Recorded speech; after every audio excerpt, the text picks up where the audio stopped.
Welcome to Fanfiction Audiobooks. Marvel, I am the leader of the mutant race. Chapter 81. As if being stimulated by Vanax, who flew in carrying Circe and the water elf, Gilgamesh, who had been passively defensive under Tina's attack, finally started to fight back. After dodging a fierce spear thrust, Gilgamesh rushed into a position less than 1 meter away from Tina. His thick arms were raised at an extremely fast speed, and the golden light of the hollow gloves rose sharply. Following the master's swing, it hit Tina's temple accurately. Crack! The slender white figure was blasted into the air by the huge force, and after smashing countless ice layers, it lay on the ground without moving. Vanax was returning in triumph, carrying the prey one by one. When she saw Tina lying dead on the ground, she swooped down, picked it up in her mouth, and happily flew towards Yuri, who had his hands behind his back. Let's just say that I have encountered this great joy for nothing. Leading the three Eternals to circle around the mutant tribe's position, Vanax was very satisfied with the louder beast roars below. I am happy, and you are also happy. When you are happy, the leader will be even happier. The leader, once she is happy, maybe she won't be as happy as Kate tonight. When I think about it, I feel even happier. Placing the 3 trophies gently in front of Yuri, Vanax leaned his head towards them. As expected, he received satisfactory approval from Yuri. Well done, let's forget about the past. Chirp. Vanax flapped his wings happily, and was about to gain an inch, but he heard the big fool who took the initiative to send his teammates to the enemy's mouth. Don't kill people, I have something to say. Looking into the vicious eyes of the mutated beasts, Gilgamesh knew that as long as the thin leader gave the order, he would be torn apart by the beast tide, so every word he said next, what he did, every action must be carefully considered. Dear mutant leader. Gilgamesh raised his hands to show harmlessness. I know that I am probably going to die. Yuri glanced at Gilgamesh, who was slowly approaching, and returned the symbiote reproductive suits in the storage space to their respective owners. A dozen tentacles tied up the 3 Eternals on the ground in an instant. In this way, even if they wake up, they won't be able to make any waves. In fact, he knew very well that most of what Gilgamesh said next would be meaningless. Villains would not only die from talking too much, but also from hearing too many words. But as the leader of the mutant race, the blood feud for thousands of years made him enjoy the last struggles and moans of his prey. Anyway, now that the overall situation has been decided, he is confident that there will be no more surprises. Gilgamesh walked to a place 10 meters in front of Yuri and stopped. He took a deep look at Tina, who was fixed in the air in the shape of a large character. He took a sharp breath and made a certain decision. We lost the battle between the mutants and the Eternals. Gilgamesh raised his head and stared into Yuri's eyes and said, although we lost, you can never kill us all. Yuri raised his eyebrows, wanting to hear what this loser wanted to say. You know, we are all burdened with the mission of the Celestial God Group, which means that the Celestial God Group may set its sights on this planet at any time. Compared to the countless planets that breed intelligent life in the universe, the Earth is indeed as small as gravel. But compared with the countless planets in the universe where the Eternals exist, the Earth without the Eternals is just a dazzling drop of ink on a piece of white paper. If you kill all the Eternals, you will definitely attract the attention of the Supreme Alisum of the God Group. Dear Mutant Clan leader, you don't want the mutant clan that has worked so hard to revitalize to be wiped out by the gods, right? Yuri narrowed his eyes. He didn't know whether Gilgamesh's words were true or not, and the memory of the Traverser couldn't provide him with an accurate answer. Regarding this kind of thing, he has always maintained an attitude of preferring to believe it or not. Therefore, in order not to attract the attention of the gods prematurely, should he save the life of a certain Eternal clan? When Gilgamesh saw the change in Yuri's eyes, he felt relieved. Everything he said was true. He was not afraid that Yuri wouldn't believe it, but he was afraid that Yuri would destroy the Eternals before he could finish hearing it. This is the best case scenario right now. Isn't it just the 36 strategies to avoid rats? After all, I am a person who has lived for thousands of years. I can do it too. As long as there are concerns about the Celestials, all the Eternals will not be killed. Yuri's thoughts changed sharply, and he snorted coldly after a while, and ate this trick of rats with extreme discomfort. Facing Gilgamesh, he spoke for the first time, so, you want to live? If Gilgamesh nodded, he would definitely kill him as soon as possible. Anyway, as long as the Eternals don't die, it would be fine. Keep a Gilgamesh with infinite strength or a water elf who can't do anything but show movies. No one will choose the former.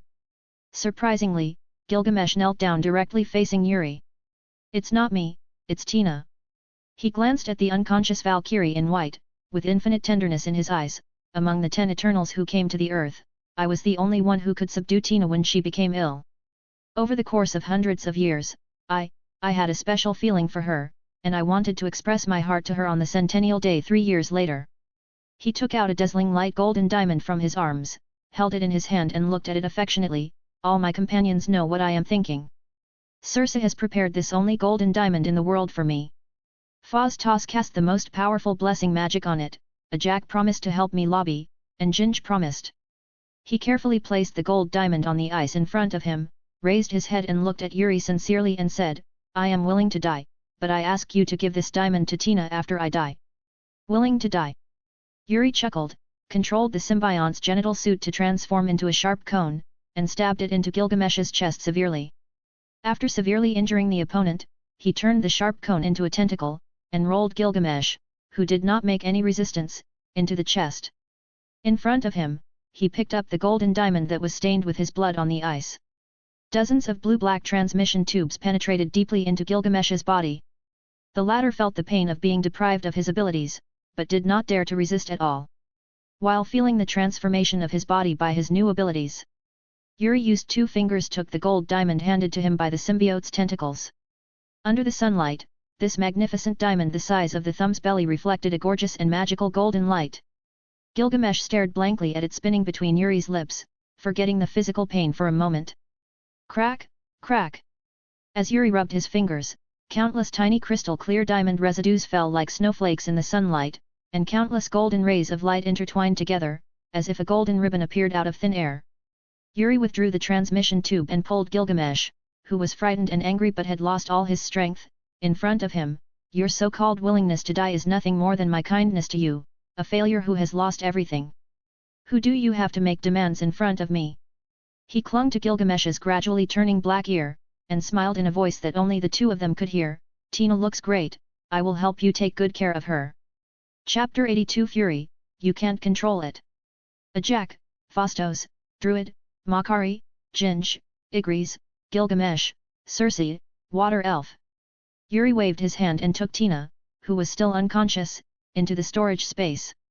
He let out a sigh of relief as he looked at the howling mutated tribesmen around him. Of the 10 eternal tribes on Earth, 9 were killed and 1 was captured. From today on, the mutant race has officially taken the first step on the road to revenge.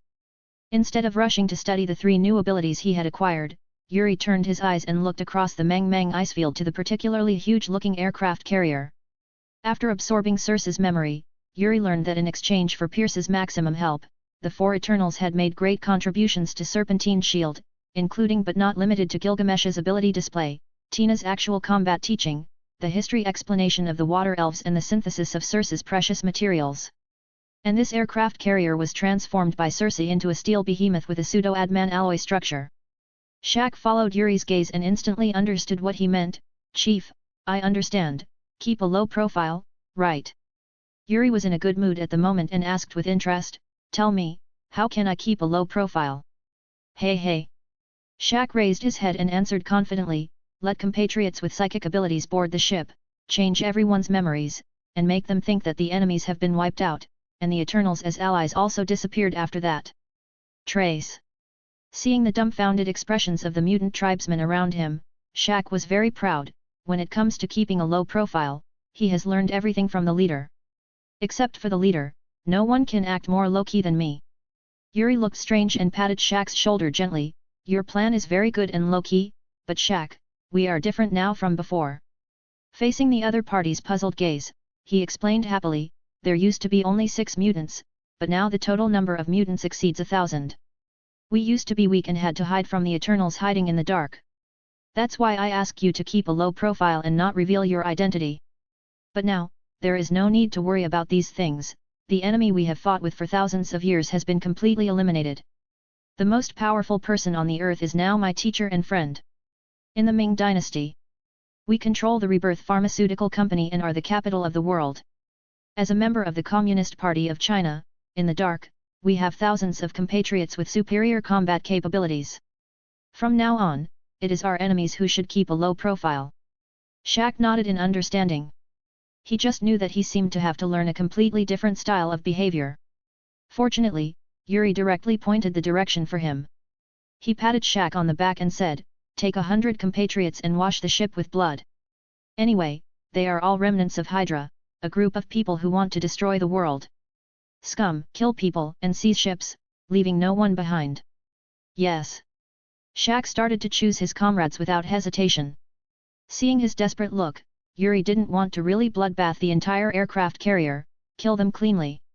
"I still have use for this ship, don't make it dirty." "Ah, good." Shaq scratched his head and ran towards the aircraft carrier with 100 selected mutant beasts. Yuri sighed upon seeing this. "If I hadn't told you, you would have really prepared to bloodbath the aircraft carrier. I don't know if the people on board are enough." At the same time, the three-wing building. Inside the director's office, Pierce was lying on the soft swivel chair with his legs crossed on the desk.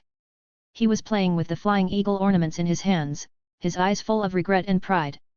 Everyone knew that vibranium was not only expensive but also unavailable, but who knew that the lifelike Liberty Eagle ornament in his hand was the legendary vibranium? Eternals, magic. He sat down with his legs closed, and placed the vibranium ornaments in the middle of the desk. The desk was densely covered with analysis reports with different signatures. The contents focused on different aspects, but you could always find eternity between the lines. The words tribe, magic and mutant tribe. These reports have been read over and over again by Pierce, and they all have the same meaning. Magic is a magical and powerful positional energy, but this energy cannot be captured by current equipment.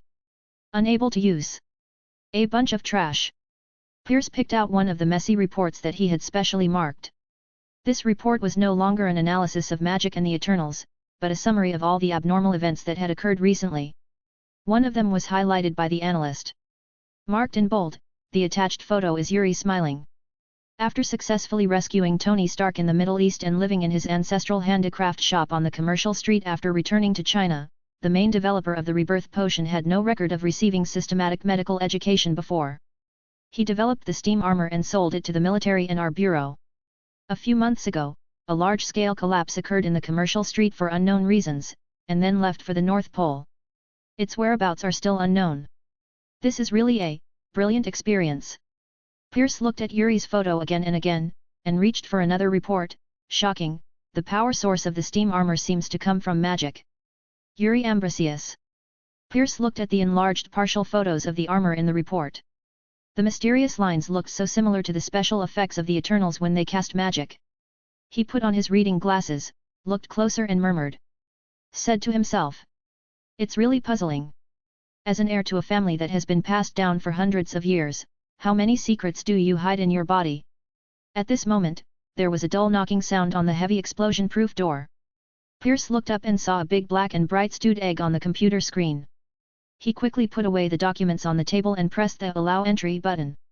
Looking at Fury, who was starting a series of verification operations outside the door, Pierce put all the documents into the drawer, leaving only the one he had specially marked on the table. After a few breaths, the heavily encrypted explosion-proof door was finally opened, and Nick Fury, who was wearing a blindfold, pushed the door in, and the first thing he said after seeing Pierce was to complain, "Director, I really advise you to change the door, and I will waste at least half a minute on this damn broken door before I report to you." "Ha ha ha, Fury." Pierce leaned back in his swivel chair and laughed loudly. "When you sit in my position, you can decide what this door looks like." After joking with a smile, Fury took the lead in clarifying his purpose. "Director, I want to know why you transferred an entire aircraft carrier to the North Pole. What happened there?" "Oh, Fury." Pierce's smile stopped when he heard this.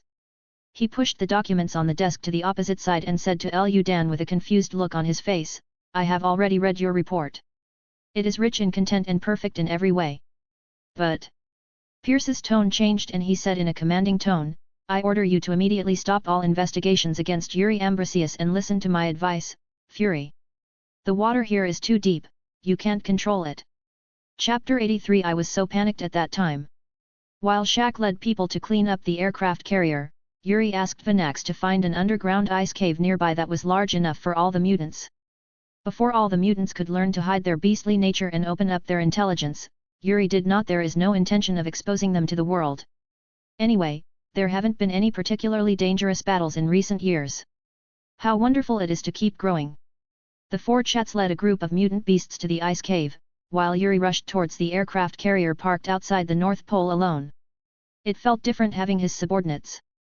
The dirty work of killing and setting fire was left to them. Yes, as the supreme leader of the tribe, he only needs to collect the fruits of victory in the end. He has now obtained two kinds of flying abilities, one is obtained from the remains of the dragon god, and the other is obtained by extracting Icarus's superpower. The former is not like some kind of superpower, but works more like rules. Flying is flying, whether it is on the earth covered by gravity or in the vacuum and weightless space, it can move in the air without any propulsion. It's just that the keel absorbed too little, causing him to fly a little slowly.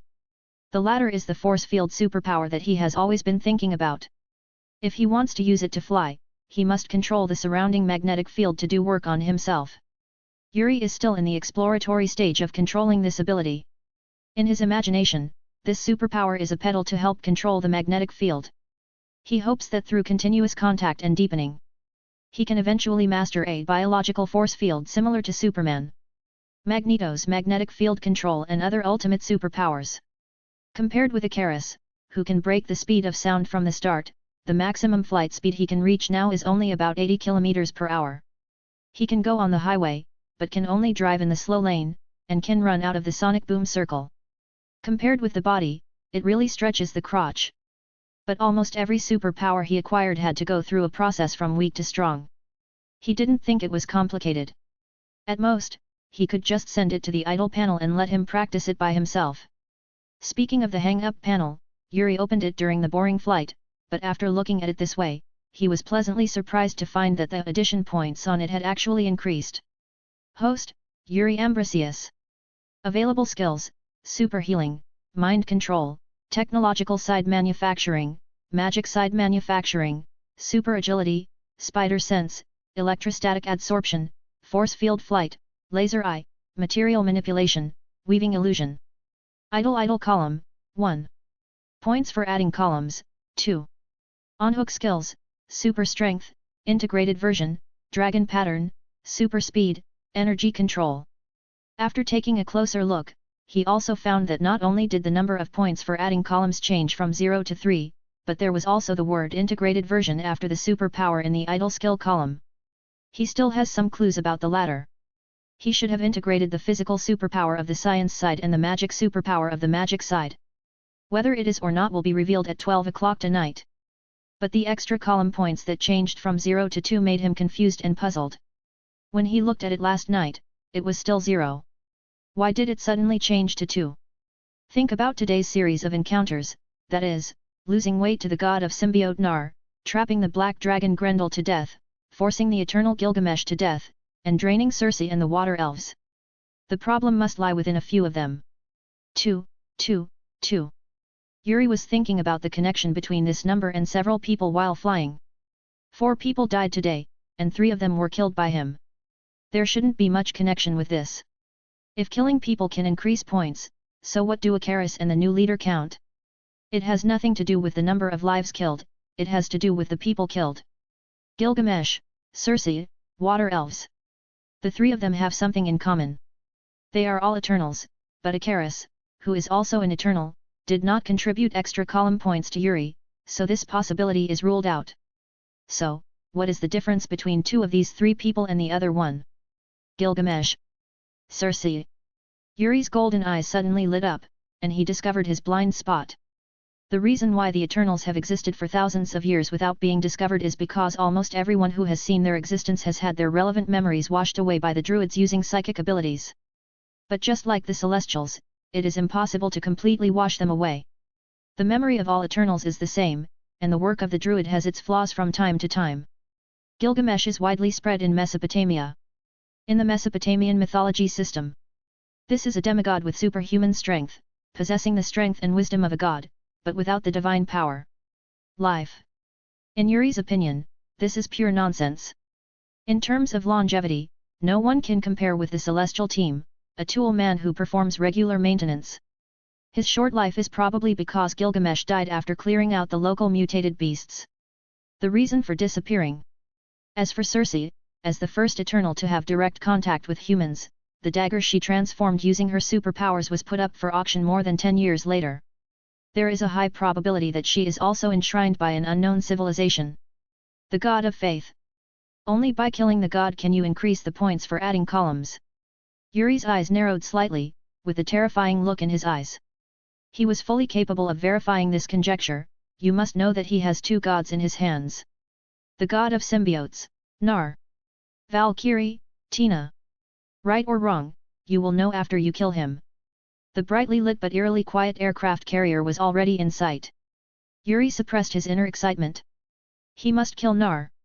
He had other uses for keeping Tina, but as the current god of symbiote, the former the god of darkness, Yuri didn't think killing him would be as simple as locking him in a storage space. He sang in one breath and consumed all the 2 slot points, and then put material control, force field flight and mind control into the idle slot, occupying all the empty idle slots. Today is coming to an end, and a wave of insights cannot be wasted. After half an hour. Trickerwing Building, Director's Office. It took Pierce a lot of effort to drive away the indignant Fury, but the final result was still very objective. Fury promised not to pay attention to Yuri Ambrosius, who had many secrets, although it was only verbal. Just when he thought that today's work was all done and he just needed to wait for news from the North Pole, an encrypted and urgent call came directly to his mobile phone. Director, it's not good. We've lost all signals from the NOAA. Satellite shows it has completely disappeared. Pierce took off his reading glasses from the bridge of his nose and gently placed them on the vibranium flying eagle ornament. A steady voice came from his mouth unhurriedly, "Don't panic, don't be confused, put the satellite images, send me a copy and tell me in detail what happened." A deep breathing sound came from the other end of the phone, and a moment later, the voice rang again, "I was so panicked at that time." Chapter 84 Arrange Your Past Self. Pierce hung up the phone and clicked on an encrypted file. After performing a series of operations to unlock it, he finally saw the contents of the file. A video, a few photos. Pierce put his finger on the mouse. At this moment, he finally lost the calmness he had just now. Whether it was his rapid breathing or trembling fingers, his true inner emotions were undoubtedly revealed. Obviously, the moment he heard the news, this Hydra boss who had been undercover for 3 years and 3 years became the enemy's boss. Also panicked. You must know that it is an aircraft carrier that can be called the most important weapon of the country no matter where it is placed. If there is no suitable reason, he may have to change his identity and hide his name for the rest of his life. I opened the photo tremblingly. The first photo was taken at 11:35 p.m. At this time, I could vaguely see the lights on the ship, and there were several sailors walking on the deck. The second photo was taken at 11:41 p.m., with the main background. It is a glacier field. Under dim lighting conditions, a group of beasts with teeth and claws can be vaguely seen running on it. The third picture was taken at 11:47, the brightly lit aircraft carrier is full of ferocious monsters. The fourth picture was taken at 11:52, the content on the screen is probably a humanoid flying object approaching the aircraft carrier. Call. Pierce slumped down heavily on the swivel chair on the sofa, and with the last bit of luck, he clicked on the only video in the file. Screams, gunshots, beastly roars and screams were heard for a while. At a certain moment, Pierce quickly pressed the pause button and finally saw the true face of the murderer who killed the aircraft carrier. It was an aircraft carrier that was different from the current scientific system. Monsters of any species. Mutants. Pierce murmured this noun that Gilgamesh had uttered many times, put his hands on his face and rubbed it twice. Yuri Ambrosius, you'd better be connected with these things. Otherwise. Jingle bell. The piercing ringtone of the landline suddenly rang in the silent office. Pierce gently put down his hands and held the receiver helplessly. The moment the receiver was picked up, an angry voice spewed out, "Alexander Pierce. You'd better have an explanation for what happened tonight." A ray of sunshine breaks through the dark night, and dawn quietly crosses the horizon. During this journey to the North Pole that lasted more than a month, Yuri finally saw the sun again. Behind him, the prostrate mutant beasts stood and raised their heads one after another. The morning sun was not dazzling. Each mutant beast was trying its best to let the sun shine on all of them. For them, this has not been done for hundreds of years. The warmth I have ever felt. I don't know if it was the clever ghost who started, and all the mutated beasts began to howl at the top of their lungs. Yuri smiled slightly when he heard the sound, and calmly accepted their heartfelt praise and worship.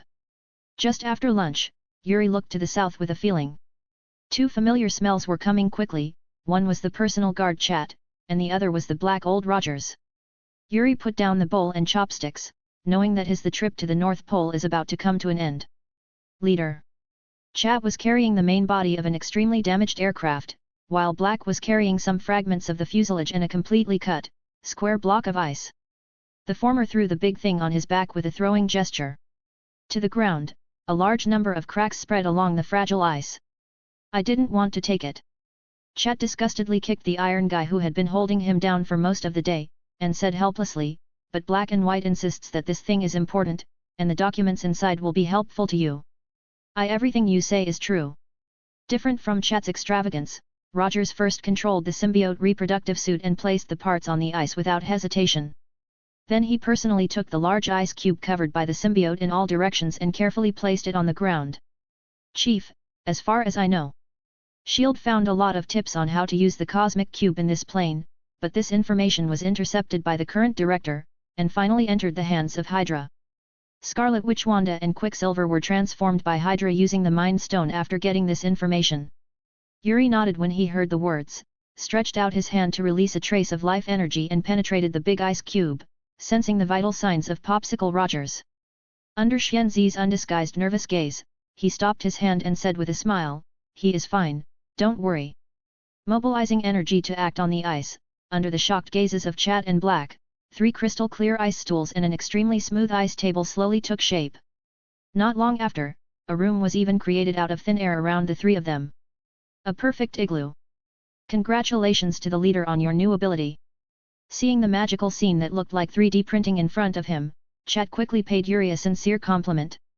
The smile on his face looked as if he had gained such abilities. Yuri waved his hand. From last night to now, every mutated tribesman who could speak had said this to him once, and it almost made his ears go numb. He looked at Black, who still insisted on wrapping himself in the symbiotic reproductive suit, pointed to the big ice cube at his feet and asked, "Do you have any ideas on how to thaw it?" Suanzi lowered his head and pondered for a moment. He had already thought of the answer to this question on the way back.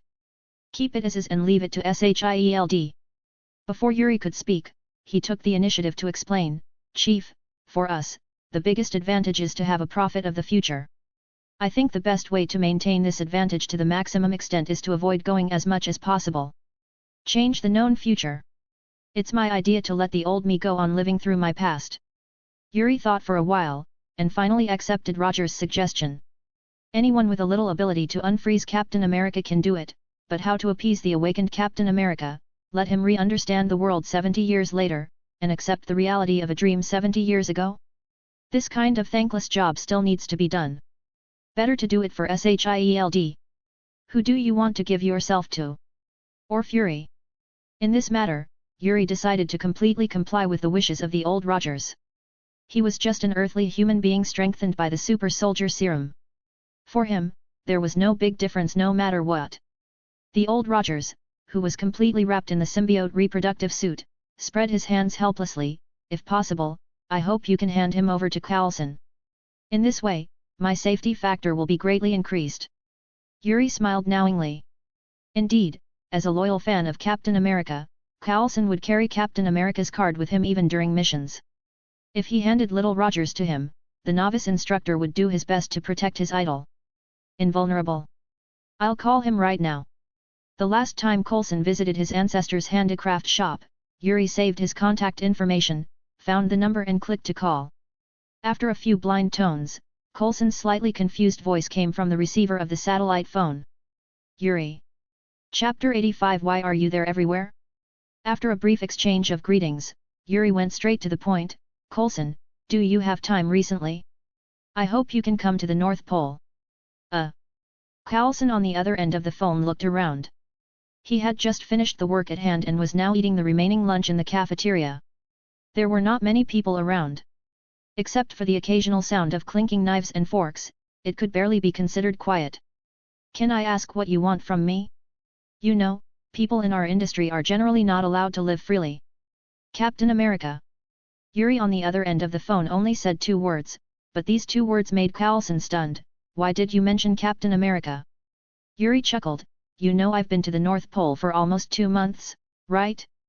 I found some very interesting things here, such as an extremely damaged aircraft with a Hydra pattern on it, an indestructible, a round shield with the stars and stripes printed on it, and a Captain America who looks lifelike, but I don't know if he is really still alive.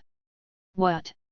Coulson put down his knife and fork, stood up, waved and apologized to the colleagues around him who had disturbed their lunchtime by his scream, and said seriously into the phone, "Yuri, are you really kidding?" Yuri knocked on the big ice block containing Captain America, and replied calmly, "The network here in the Arctic is not very good, and I don't have your email address, otherwise I can take a picture of you." Before Coulson could speak again, he gave an ultimatum straightforwardly, "That's it, Coulson, I don't have time to argue with you about this matter, and I have no reason to lie about it. Is it true or false? Come and take a look and you'll know." On the other end of the phone, Coulson listened to the blind tone that followed, and touched his hairline in annoyance. He sat back in his chair and took 2 bites of his half-eaten lunch. He put away the plates and ran to the office area of Sonqui building in a hurry. "If this is true, Yuri, I will thank you forever." After hanging up the phone, Yuri directly handed the satellite phone to Old Rogers. "If he calls back later, you can be responsible for the communication. Remember to change your voice so that they don't notice anything." After seeing him nod, Yuri patted Chat on the shoulder, "Come with me and have a small meeting." After disposing of the popsicles, Yuri planned to leave the North Pole. He did not intend to bring all 5 bodyguards with him when he returned this time. Except for Vanax and Kate who warmed the bed, the remaining 3 would take them with them. Just walk 1. The remaining 2 will stay in the Arctic. After all, there are more than 1,000 mutated beasts here that have not shed their beastly nature. They need someone to look after them and continue to receive education. I stayed. Chat was the first to make a choice. "Chief, I haven't finished choosing my 10 spouses yet, I can't leave." Yuri's face turned dark. "What a reasonable reason. There are only 10, you are not allowed to choose more, the number of mutant races is still too small, the race needs to reproduce, you must not mess around, remember." Chat nodded embarrassingly, and was about to swear an oath to increase some credibility, but he heard Shaq laugh twice and said, "Don't worry, leader, I know Chat, 10 is the limit, and it's too much to bear." The remaining 5 people were all newbies, and they all smiled meaningfully after hearing this. Chat was furious, pointed at Shaq, the initiator of the topic, and said bitterly, "If you have the guts, stay here, and we will have a fight when the leader leaves." Shaq was not afraid at all, he looked at Yuri and said, "Chief, let me stay too. Don't worry, I'm very sensible." Yuri glanced at Tiger, confirmed that the other party had no objections, and then decided on the fate of the personal guards. "Vanax, Kate and Tiger will leave with me, while Chat and Shaq will stay at the North Pole. You two must be serious. Teach, train well, remember that rewards and punishments are clear, and we must make our clansmen wise in the shortest possible time." "Yes." The 5 people each received their own destinations and went about their business. It was agreed that the icebreaker arriving on January st would not arrive for 4 or 5 days. Such a long time should be enough for S.H.I.E.L.D. to send people to the North Pole. Var. Tri-Wing Building. Coulson walked quickly all the way to the door of Fury's office, and was about to raise his hand to knock on the door, but at the end of the matter, he became scared again. What if Fury was joking? You must know that Fury just gave the order to suspend all open investigations against him this morning. "Coulson!" A moderate voice sounded behind Coulson. The sudden shout startled him. He turned around and saw a shiny black braised egg. Facing Fury's scrutinizing gaze, Coulson awkwardly raised his hand and said hello. Good afternoon, sir." Fury walked around Coulson and opened the door to his office. He leaned across the door frame and tilted his head toward the room. "You came to me just for a simple greeting." Coulson smiled and quickly walked into the office. Fury habitually glanced back and forth in the crowded corridor before entering the room and closing the door. He sat on his office chair and asked bluntly, "Tell me, what can make me level 8? The agents were so panicked. Is such that?" Coulson thought for a moment and quickly compiled his words. "Just now, Yuri Ambrosius called me personally. He expressed his hope that I can go to the North Pole to receive Colonel Steve Rogers' remains." The 2 seemingly inconspicuous eyebrows on Fury's face were tightly knitted. He extracted 2 key terms from Coulson's report. "Yuri Ambrosius. Steve Rogers." "Yes, that's right." Coulson's tone was obviously excited. "Steve Rogers, Army Colonel, my idol, Captain America. Fury couldn't help but put on a black question mark face when he heard this series of titles. He signaled Coulson not to be excited, and confirmed with a serious look, "So what you mean is that Yuri dug up Captain America's body in the North Pole? Remains? No. No. No." After denying it for 3 consecutive times, Coulson hurriedly explained, "Maybe it's not the body. Yuri said on the phone that the captain's body was lifelike. Maybe it's not necessarily that the captain is still alive." Fury finally understood why his level 8 agent was so panicked. Just discovering the body of Captain America was already a big event. If the Captain America who was found was still alive, it would really be a big deal. An important matter worthy of the attention of the entire SHIELD. Can a perfect version of the super soldier serum be deduced from Roger's blood? Can we get more information about Hydra's secret base from Rogers? Can Rogers be persuaded to enter society and shine again? Can. Fury's eyes changed several times, and finally narrowed directly. "Yuri Ambrosius, why are you everywhere?" Chapter 86. Come with me. Coulson reported to Fury, Fury reported to Pierce, Pierce reported to the United Nations, and by the way, he leaked a word to Hydra. Just as S.H.I.E.L.D. was busy preparing candidates to go to the North Pole to collect popsicles, Yuri was locked in the storage space. Tina was released. "You are the last Eternal on Earth, Tina." Yuri released the symbiote tentacles and firmly fixed the struggling Tina in mid-air. In order not to hear those dirty words, he also stuffed Tina's mouth with the tentacles. Perhaps she was tired, or perhaps she had resigned herself to her fate. After struggling for a while, Tina suddenly became quiet. She blinked at the tentacle in her mouth, and it seemed that she wanted to say something. With a thought in his mind, Yuri's symbiote tentacles gently slid out of her mouth. After that, he very considerately scratched the outside of Tina's mouth a few times, wiping away the drool that accidentally dripped from her. Ho ho ho! Tina breathed in the slightly cold fresh air like a fish that finally returned to the water after being exposed to the sun. After her breathing rate stabilized, she stared at Yuri condescendingly and asked, "Why can't I survive? Come down." Yuri, who looked at him with contemptuous eyes, was extremely unhappy, and the symbiote tentacles entangled with his thoughts, and the elegant Valkyrie in a moon-white long dress knelt in front of him in an extremely aggrieved posture. Yuri patted her delicate face full of humiliation, and was very satisfied with her current reaction. "Forget everything in the past, Tina, after today, we will be allies on the same front." Tina raised her head and spat at him forcefully, but Yuri's reaction was quick. A thick symbiote tentacle stretched out from behind, not only blocking all the saliva that turned into ice in mid-air for him, but also he slapped Tina hard on the face with unabated force. The whip was really heavy, and Yuri even heard a clicking sound similar to the dislocation of bones. In line with the training principle of giving a sweet date with a stick, he mobilized a trace of life energy and moved Tina under her astonished gaze. The damage suffered is restored as before. "As you can see, Tina, I have the abilities of all of them, and this is the ending you should have." Yuri walked around behind her and waved his hand to weave the scene of the death of the 9 Eternals. Unexpectedly, Tina's reaction was far less violent than expected. She just frowned slightly, looking like the ones who died were not the comrades who had been with them for hundreds of years through life and death, but a group of unrelated strangers of the same kind. "Tina, if you want to know why I want to keep your life, you have to know why you suffer from the curse of the Eternals, the Eternal Demon Syndrome. And after knowing the cause of the Eternal Demon Syndrome, you will understand why I said that after today, we are allies on the same front." The fantasy in front of Tina began to change, and she hummed noncommittally. Yuri didn't mind when he saw this. He stood behind Tina and tried his best to recreate the scene in his memory when Elitham told Circe the truth about the Eternals. "Tina, the real purpose of the Eternals being sent to the Earth is to awaken Taimu, a member of the Celestials.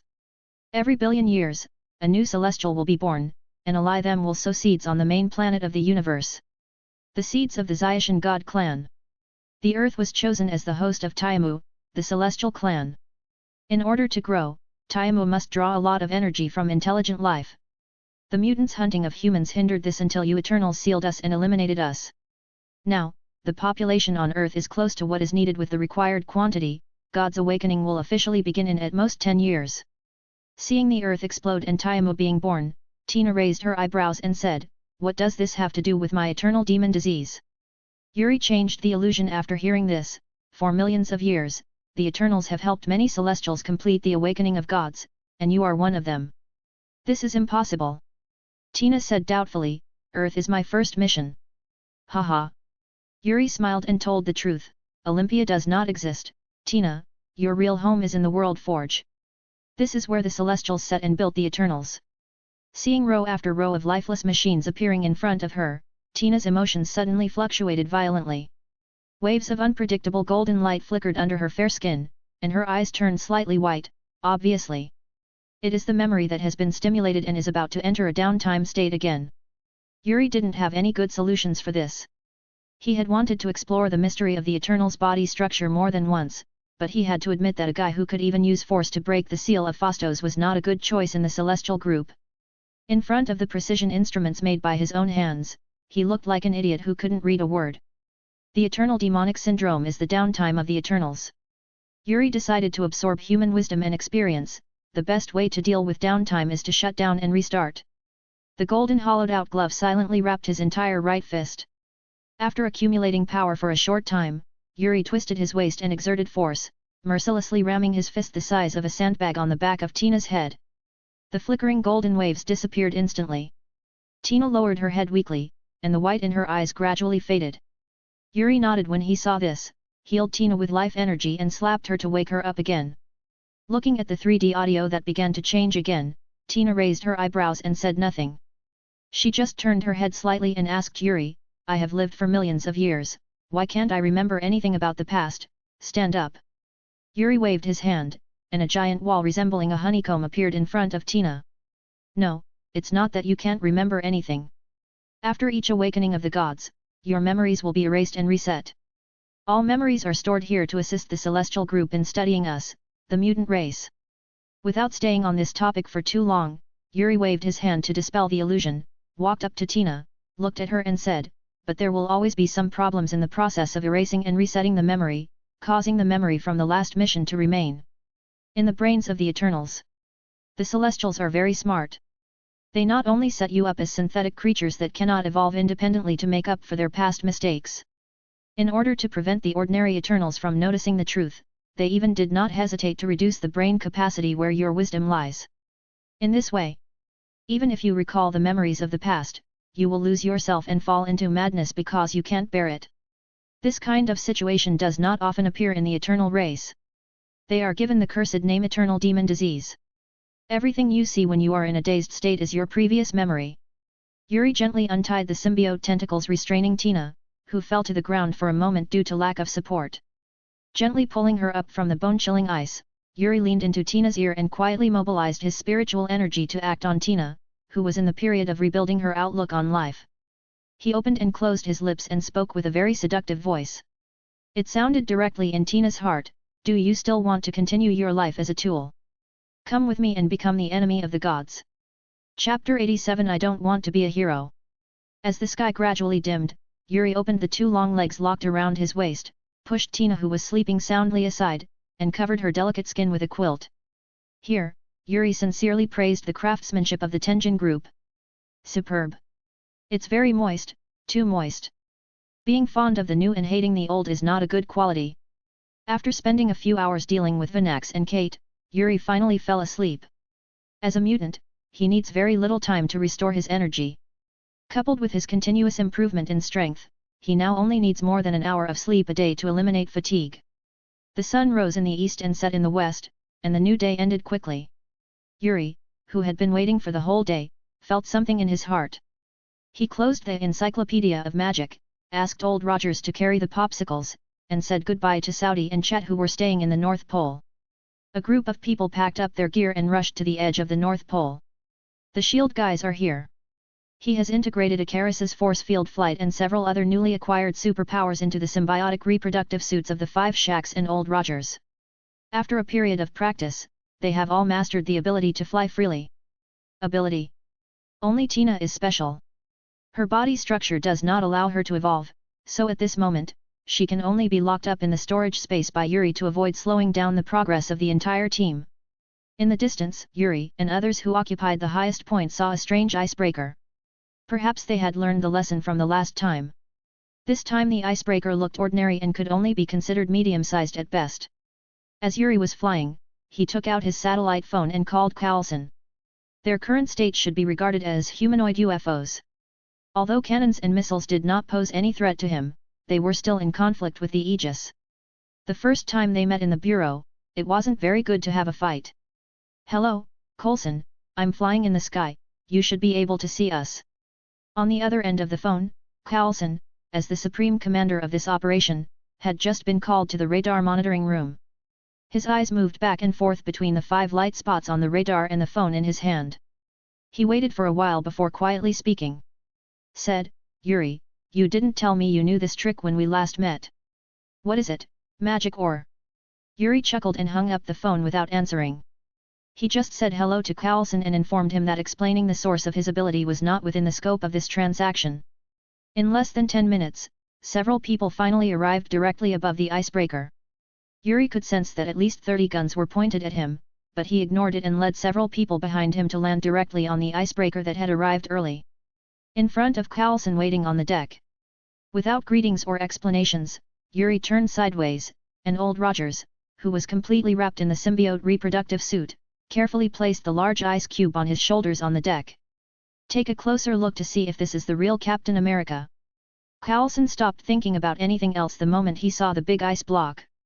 He waved his hand, and a group of biologists who had been prepared, carrying or pushing more than a dozen machines, instantly surrounded the ice block. A few minutes later, a young man with rather sparse hair held up an instrument he didn't know the name of, with a look of excitement on his face. "It's him! It's him! It's him!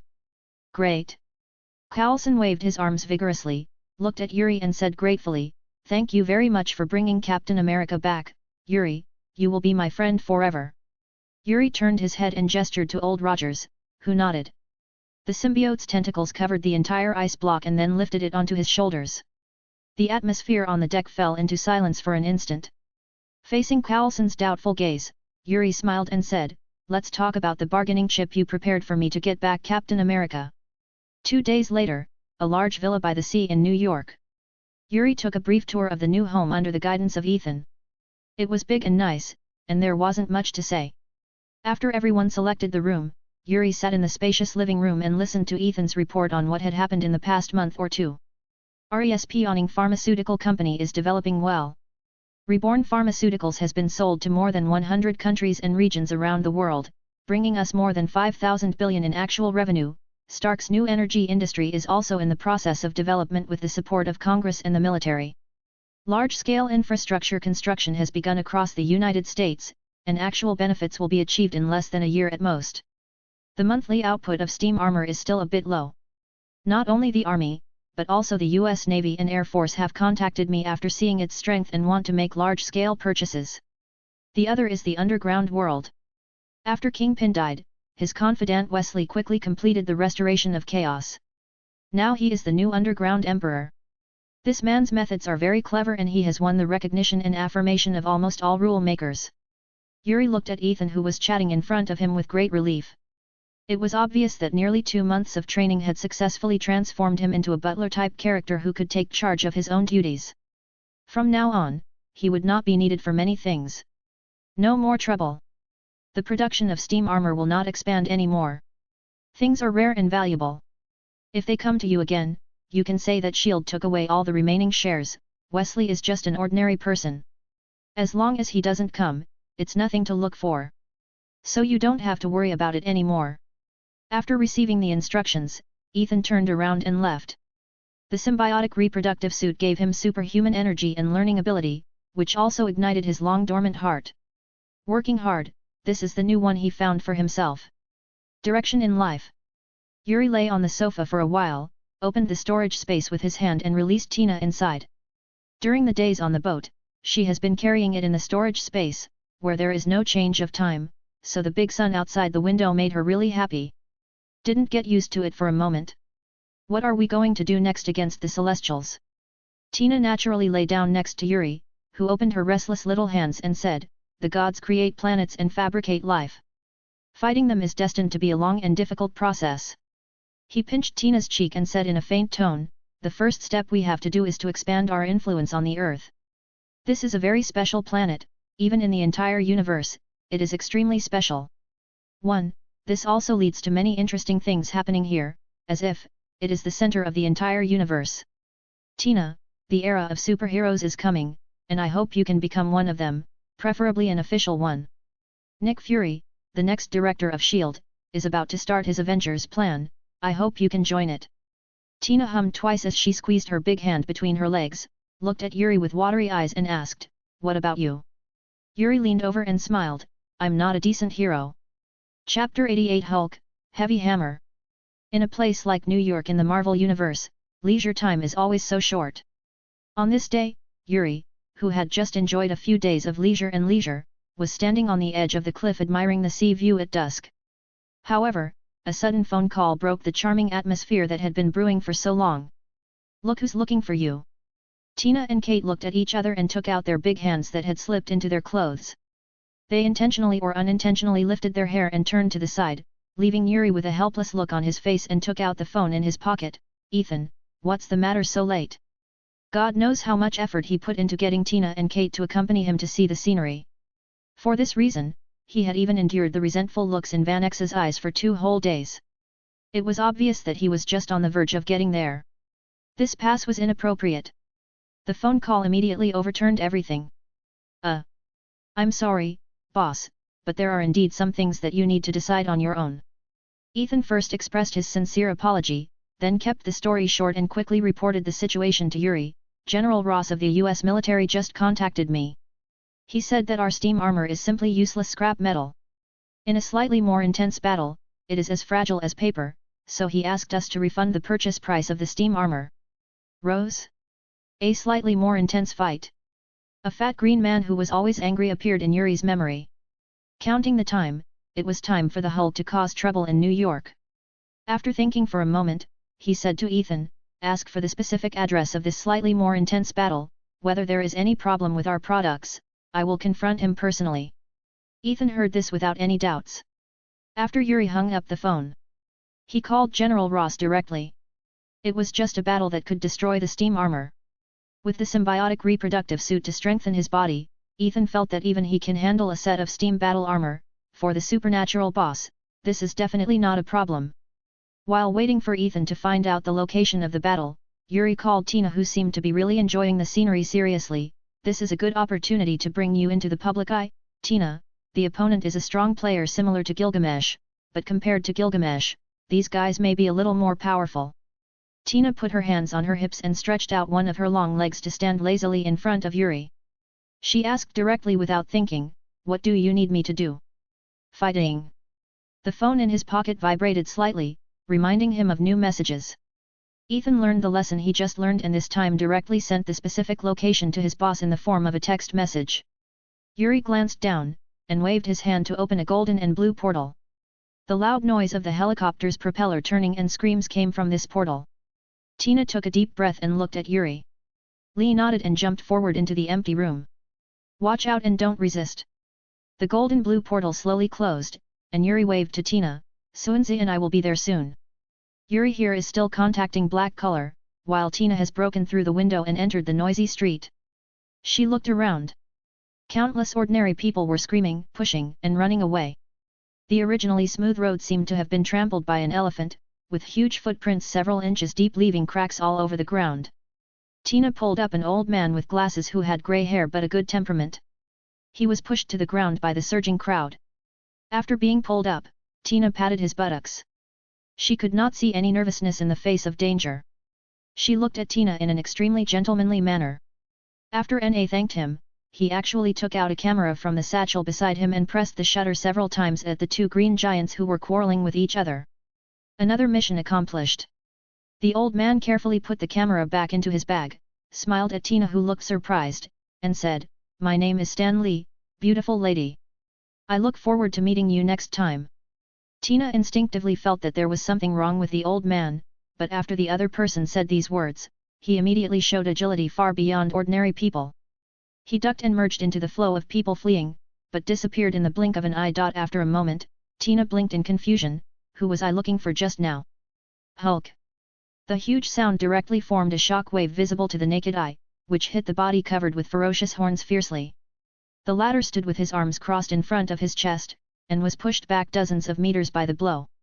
This roar lasted for more than 10 seconds. The farther away the sound wave was, the less powerful it became. In the end, Abomination directly stood up against it. Tina looked at the grass-green monster close at hand and the dark green giant 100 meters away. She raised her eyebrows and jumped up, waving her hands in mid-air. Two long swords made of hollow golden lines condensed into shape instantly. She remembered that her mission was to fight. And standing and watching was not considered participating in the battlefield. Tina, who was dressed in a moon-white robe, landed lightly on the horn-covered back of Abomination. During the thousands of years of fighting mutant beasts, she absorbed too many methods of dealing with large creatures, erecting their backs and attacking them. The spine is undoubtedly an extremely effective one. Abomination had just straightened his legs, and when he was about to stand up, he noticed something on his back that did not belong to him. He turned his head and saw two sharp swords shining with golden light heading towards him at an extremely fast speed. It was like two red-hot iron nails piercing the body. An extremely painful burning sensation came from the back stabbed by two hollow gold swords. The body reacted immediately faster than the mind. Tina only felt the grass-green skin under his feet suddenly bulged, and in the next moment his whole body was thrown far away as if he had stepped on a spring. After flipping several times in the air, she landed gracefully on the roof of an empty taxi. Feeling the soreness and tingling in the soles of her feet, Tina twitched her lips. This is who is more powerful than Gilgamesh. Some power? Gilgamesh couldn't use his back muscles to blast her away. Despicable bug! Where did you come from? Abomination shrugged and squirmed a few times with the back muscles. The powerful self-healing factors had gathered near the wounds, but the strange thing was that they seemed to have been attacked by some mysterious force. It had been so long since the injury. But couldn't even clear the two small wounds. Tina stood her left hand in front of her, and moved her right hand to her side to pull back. The long sword in her left hand almost instantly turned into a hollow golden shield, while the long sword in her right hand slowly lengthened and turned into a gorgeous golden shield. And dangerous spears. Tina raised her head slightly, and a pair of playful eyes appeared from behind the buckler. Ugly thing, you have to pay the price for being distracted on the battlefield. Hulk, hammer. When he turned back to defend in disgust, the slightly rounded Hulk roared the name of the move and fell from the sky. 10 fingers as thick as a water pipe were intertwined to form a meat hammer the size of a basketball.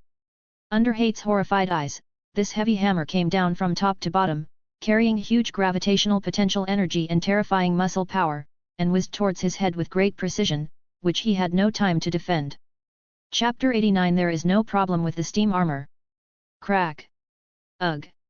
At the last moment, the physical instinct of hatred and tyranny forced his head to turn outward, thus avoiding the tragic ending of brain matter splattering. But the shoulder that suffered on his behalf did not have such good luck. Along with a dull sound of broken bones, Abomination's entire right shoulder collapsed visibly to the naked eye. His right arm hung weakly by his side, obviously it has been scrapped and cannot be used. Hulk succeeded with one blow, and the next attack followed. He kept his hands folded into fists, and his two huge green feet sank deeply into the ground. The terrifying muscles all over his body were stretched and exerted force. Driven by his waist and hips, the two arms together were like a long-handled hammer. Hit the Hulk who is close at hand from the bottom up. Hulk, the big pendulum. Too close, the distance between the two was so close that Abomination had no time to react. The basketball-sized meat hammer hit the joint of Abomination's right arm that was limp and paralyzed at his side. The kinetic energy generated by the violent collision escaped to the shock wave formed in the air directly overturned the vehicles on both sides of the road. The hatred, on the other hand, spiraled into the sky like a golf ball, smashed into an entire residential building with a devastating force, and then disappeared screaming. Hulk. It is not difficult to hear the pride in the tone of the sound. Hulk loosened his hands and glanced curiously at Tina, who put down the hollow golden weapon and had an equally curious look on her face. Your name is Hulk. Tina jumped out of the taxi and ran straight towards a bus that was overturned by the aftermath of the battle. Hulk stood there and watched her shoot through the bus, tearing open the door and freeing a group of unlucky people trapped inside. Oh! Facing those horrified eyes, Hulk lowered his shoulders in great annoyance. His emerald green eyes showed the regretful look of a child who realized that he had made a mistake but was unable to make corrections. He secretly glanced at the man in the moon-white robe again. After Tina, he shook his head and roared loudly towards the big hole in the residential building. All thanks to hatred, all thanks to Ross, damn it Banner. If it weren't for them, how could Hulk turn green from anger? In another wave of deafening screams, the Hulk bent slightly, aimed at the hole, and jumped suddenly. The street collapsed under the load, and the Hulk accurately drilled into the hole like a missile in the smoke and dust on the ground. After a while, there was another fierce collision on the other side of the residential building. In the distance, an orange-red fire roared, a gold and red steel armor was suspended in the air, and several small missiles ejected from the shoulder armor. The target was clear and the rain and dew hit the two fierce melee fighters. Green Giant. In the brilliant firelight, the roaring sound produced by the two giants fighting did not interrupt at all. Tony in the armor dodged a car door flying towards him, raised his eyebrows helplessly, and naturally responded to the built-in artificial intelligence. Jarvis said, "This is not a battle we should be involved in. Call Yuri. We should honestly assist in the rescue." "Wise choice, Mr. Stark." Jarvis didn't know whether to mock or praise him. He quickly scanned the messy streets and marked out all the victims who still had vital signs. Under Tony's control, the golden red armor quickly landed under the nearest big rock. A solid and powerful metal arm grabbed the edge of the stone and lifted it up, revealing a middle-aged man huddled in the corner with his leg broken. The latter's unimaginable survival instinct exploded on the edge of life and death. The two broken thighs did not affect his movement speed at all, but in the blink of an eye, he crawled out from the shadow of the rocks. "Thank you very much, Mr. Stark." Tony frowned under the visor and responded coldly, "You have the wrong person." The middle-aged man wanted to say something else, but Tony's attention had all shifted to the golden-blue teleportation that suddenly opened in mid-air. On the door, two figures covered in symbiote reproductive suits flew out of this gorgeous portal and just hovered in the empty night sky. Yuri. As if hearing his unspoken voice, Yuri in the symbiote suit looked down at Tony, and a slightly teasing voice sounded directly in the latter's brain, "No, you got the wrong person." Black glanced at the golden-red armor holding up the rocks like a fool. Without saying a word, he flew straight towards the center of the roaring battle. His 70 years of seclusion had diluted his reluctance for Tony. Seeing Tony now, he just wanted to complain, "What the hell is this?" "Nothing." Not far away, Tina, who was wearing a moon-white robe, finally stopped her rescue work when she saw Yuri arriving. After the two of them nodded indifferently, Tina slashed through the wall of the residential building with her knife and moved toward the fighting Hulk, and Abomination rushed away. "The boss is here. If you don't work, it will be unreasonable." Ignoring the suddenly more noisy battlefield, Yuri looked straight at the helicopter in front of him that shone the searchlight directly on his face. Two orange-red lasers shot out from his water drop-shaped pale eyes without any warning, directly hitting him. The helicopter's landing gear was all shattered. A faint blue light flashed away, and Yuri's figure disappeared in mid-air. The next moment, he appeared directly inside the helicopter where General Ross was. Facing the soldiers who quickly drew their guns and pointed them at him, Yuri just raised his fingers, and all the weapons they relied on for survival turned into parts and scattered. Faced with such a dangerous situation, Ross not only showed no fear, but very gently protected his daughter Betty behind him. "Sir, have you thought through the consequences of provoking an army general?" "Haha." Yuri raised two fingers. The two pilots in front of the helicopter control console leaned back on their chairs and closed their eyes as if they were dumbfounded. However, the helicopter turned smoothly without anyone controlling it, just right from top to bottom, aiming at the tragic battlefield on the street. The shiny black symbiote reproductive suit was retracted into Yuri's body like a tide. When General Ross saw this very familiar handsome face, he instantly understood the reason why the other party came to the door. Without giving him a chance to speak, Yuri directly manipulated the symbiote's tentacles to pull it out of the helicopter so that General Ross could see the battle below more clearly. The howling cold wind and the harsh rotation of the propellers failed to block the sound that resounded directly in his head. Ross gasped for breath and adapted to the exciting situation, while accepting Yuri's murderous question, "This is what you said with a little fierceness. Some battlefields? Ross, as an army general who has experienced hundreds of battles, you should be able to survive in a slightly fiercer battlefield." The symbiote's tentacles quickly extended, and General Ross, who was bound by it, finally lost his calmness. He struggled and turned his head back and shouted, "Wait! Wait! I'm wrong! I'm wrong! Humph!" With a thought, Yuri instantly retracted the symbiote's tentacles from his body. He grabbed Rose's neck and gently rubbed his bouncing carotid artery with his thumb. "These two guys below belong to me, you from now on, people are not allowed to have any ideas about them. In addition, you need to pay $1 million in credit compensation." There's nothing wrong with the steam armor. The problem is with you bunch of bullshit officials who have shit in their heads. Chapter 90. It's me. Ross took his soldiers away in a helicopter. Yuri teleported to hover next to Tony, and gently tapped his gold and red iron skull before the other party could react. Holy shit! Tony, who was overly frightened, turned around and pointed the two bright palm cannons at Yuri's chest and started charging them. The latter slapped his arm to the side.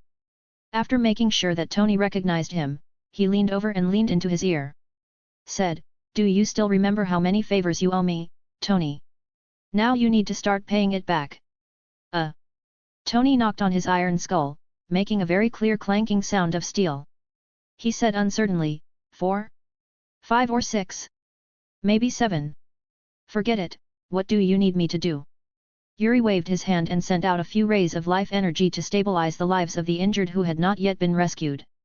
He patted Tony on the shoulder, and the latter directly opened his visor and listened. "Listen, I know that you have been very close to Nick Fury recently, and I also know that he is inviting you to participate in his Avengers project. This is what I want to tell you." Yuri turned sideways and pointed at the back of the residential building where the fighting was fierce. "You should have seen the girl in the moon-white robe. She is mine. My plan is to place her in Avengers Alliance plan. Don't ask me why, you know Fury has a big opinion on me." Tony tilted his head, with a look of confusion on his face. "Although I don't know where you got the news, Yuri, but what I want to tell you is that all the members of the Avengers were evaluated by Fury. Recruiting, I am in this regard." I know. Yuri nodded and continued, "I just wanted to prevent you from having doubts. In fact, there are not many things that I need you to actually do. Tony, Tina definitely meets Fury's definition and selection criteria for the Avengers. These you don't need to worry about it. This is the first battle in which Tina appears, and you are a witness to this battle. Believe me, Tony, in the near future, Fury will definitely ask you for your opinion on Tina. I need you. All I have to do is put in a good word for Fury in front of her as much as possible without exposing any flaws. It seems that his methods are ruthless and his fighting ability is superb. I think you know what to say, right?" Yes, I know." Tony nodded repeatedly, and then suddenly asked, "That woman, I mean your Tina. Is she also ferocious like Vanax and Kate?" Boom. I don't know how 4 people were able to fight, but 3 of them hitting one even gave Abomination time to break through the residential building and run to the street where Yuri was, giving him some time to recover from his injuries. Just when Yuri was about to find Tina. When a few adjectives like elegant and noble were used, the person involved jumped up from the ruins and thrust the spear in his hand in front of Tony's face, piercing the arm that Abomination used to resist. "How to say?" Yuri patted Tony's shoulder again, "You'd better not provoke her." Hulk crash. There was a sudden sound at the bottom of the mountain-high ruins of a residential building.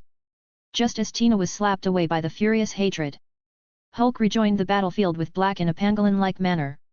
Seeing that the 4 of them will once again start a close war of attrition, Yuri, who has explained everything to Tony, finally frees up his hands to participate in this battle.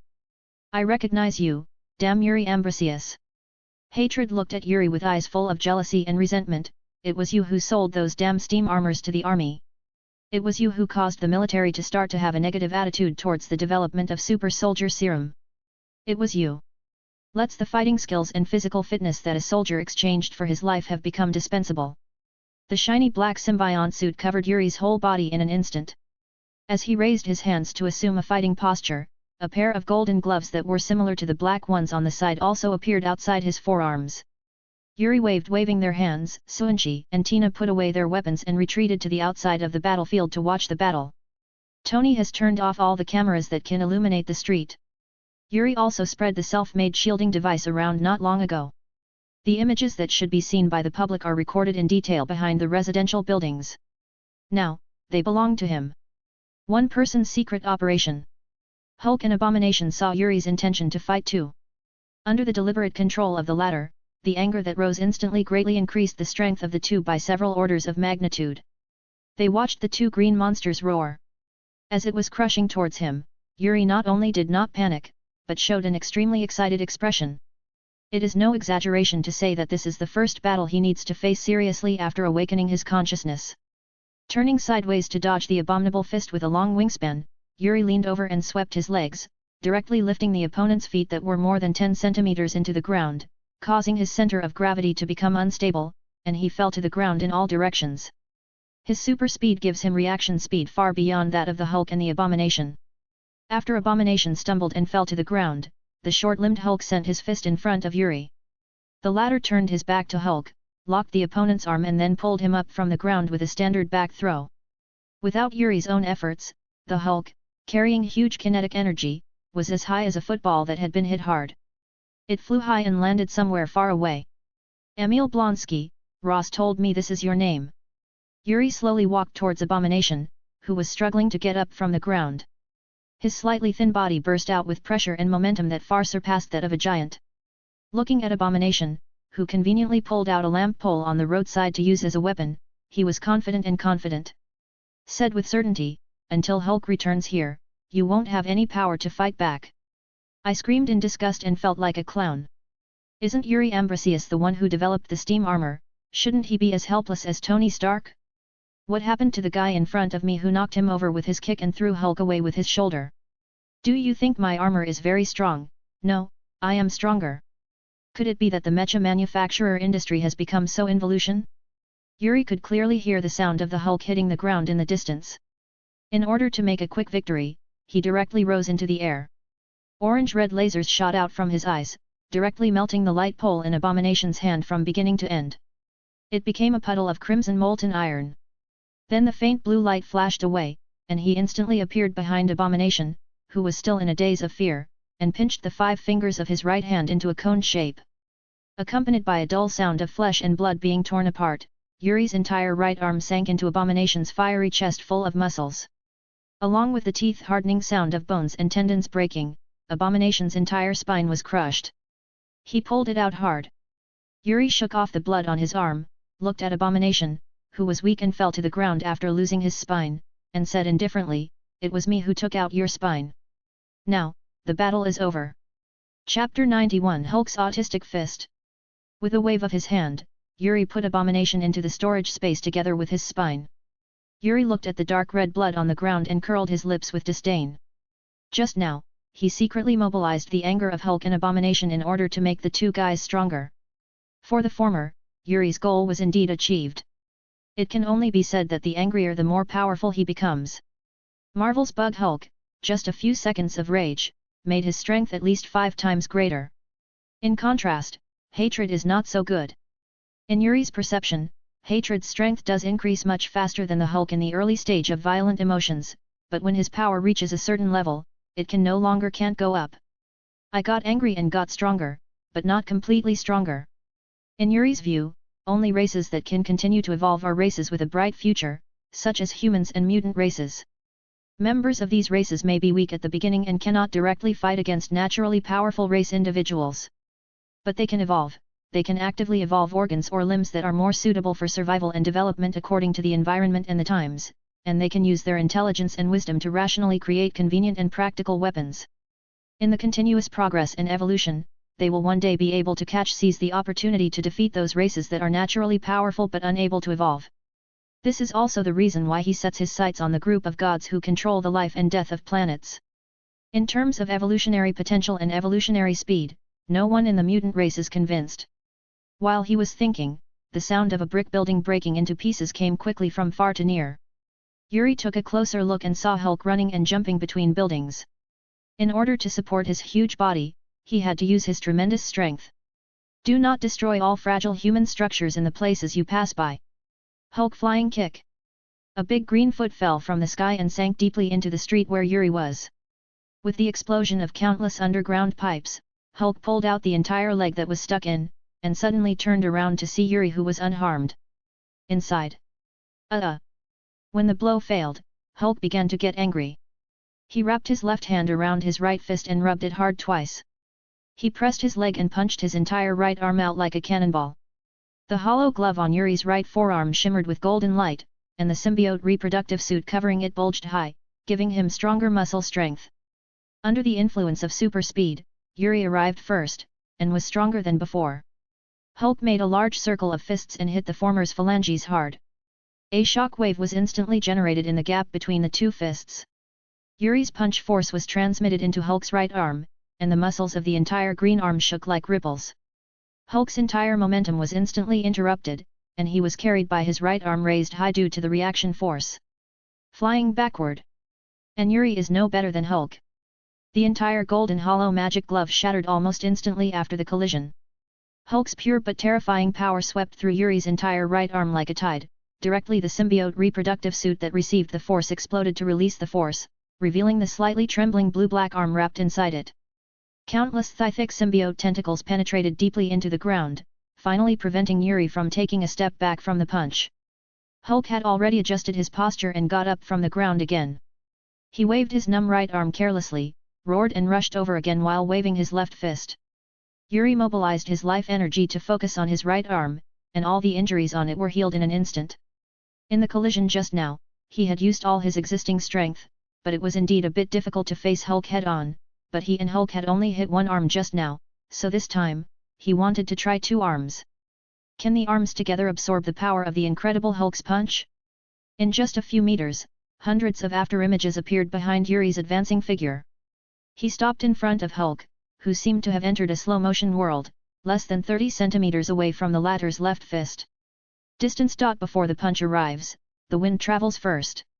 Yuri narrowed his eyes slightly, and the golden light on the hollow gloves on the arms behind him became a bit dazzling in an instant.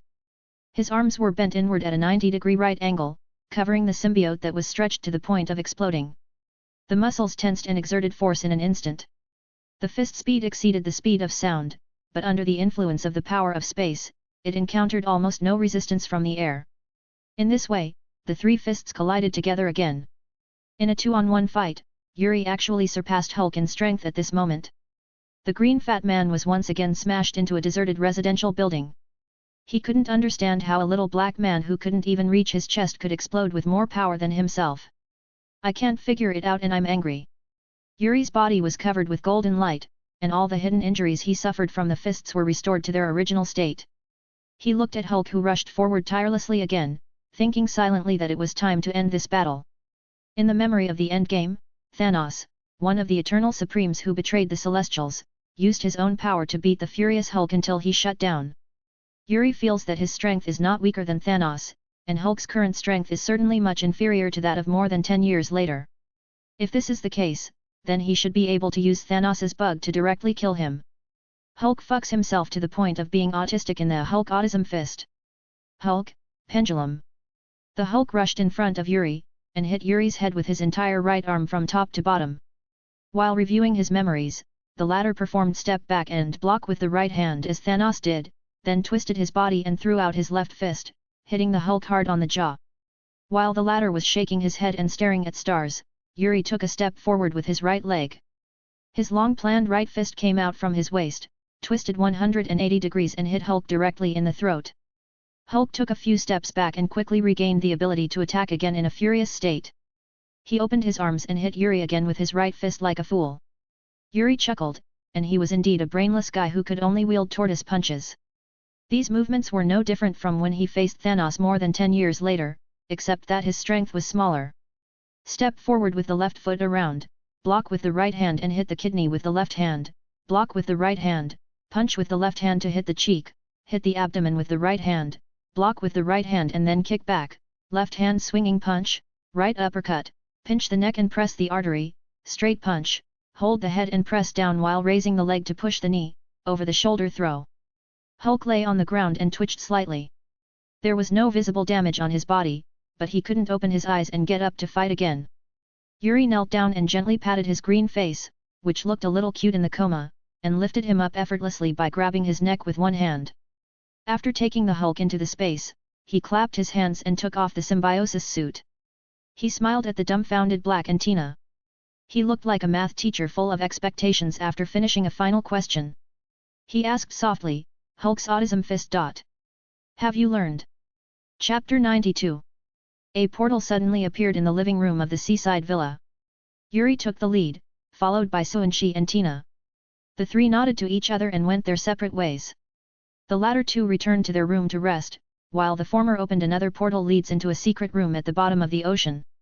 The entire secret room is silver white, with a total area of about the size of a basketball court and a height of about 4 meters. It looks relatively spacious. The material used to make the secret room is pseudo-adamant alloy intercepted from the aircraft carrier in the storage space.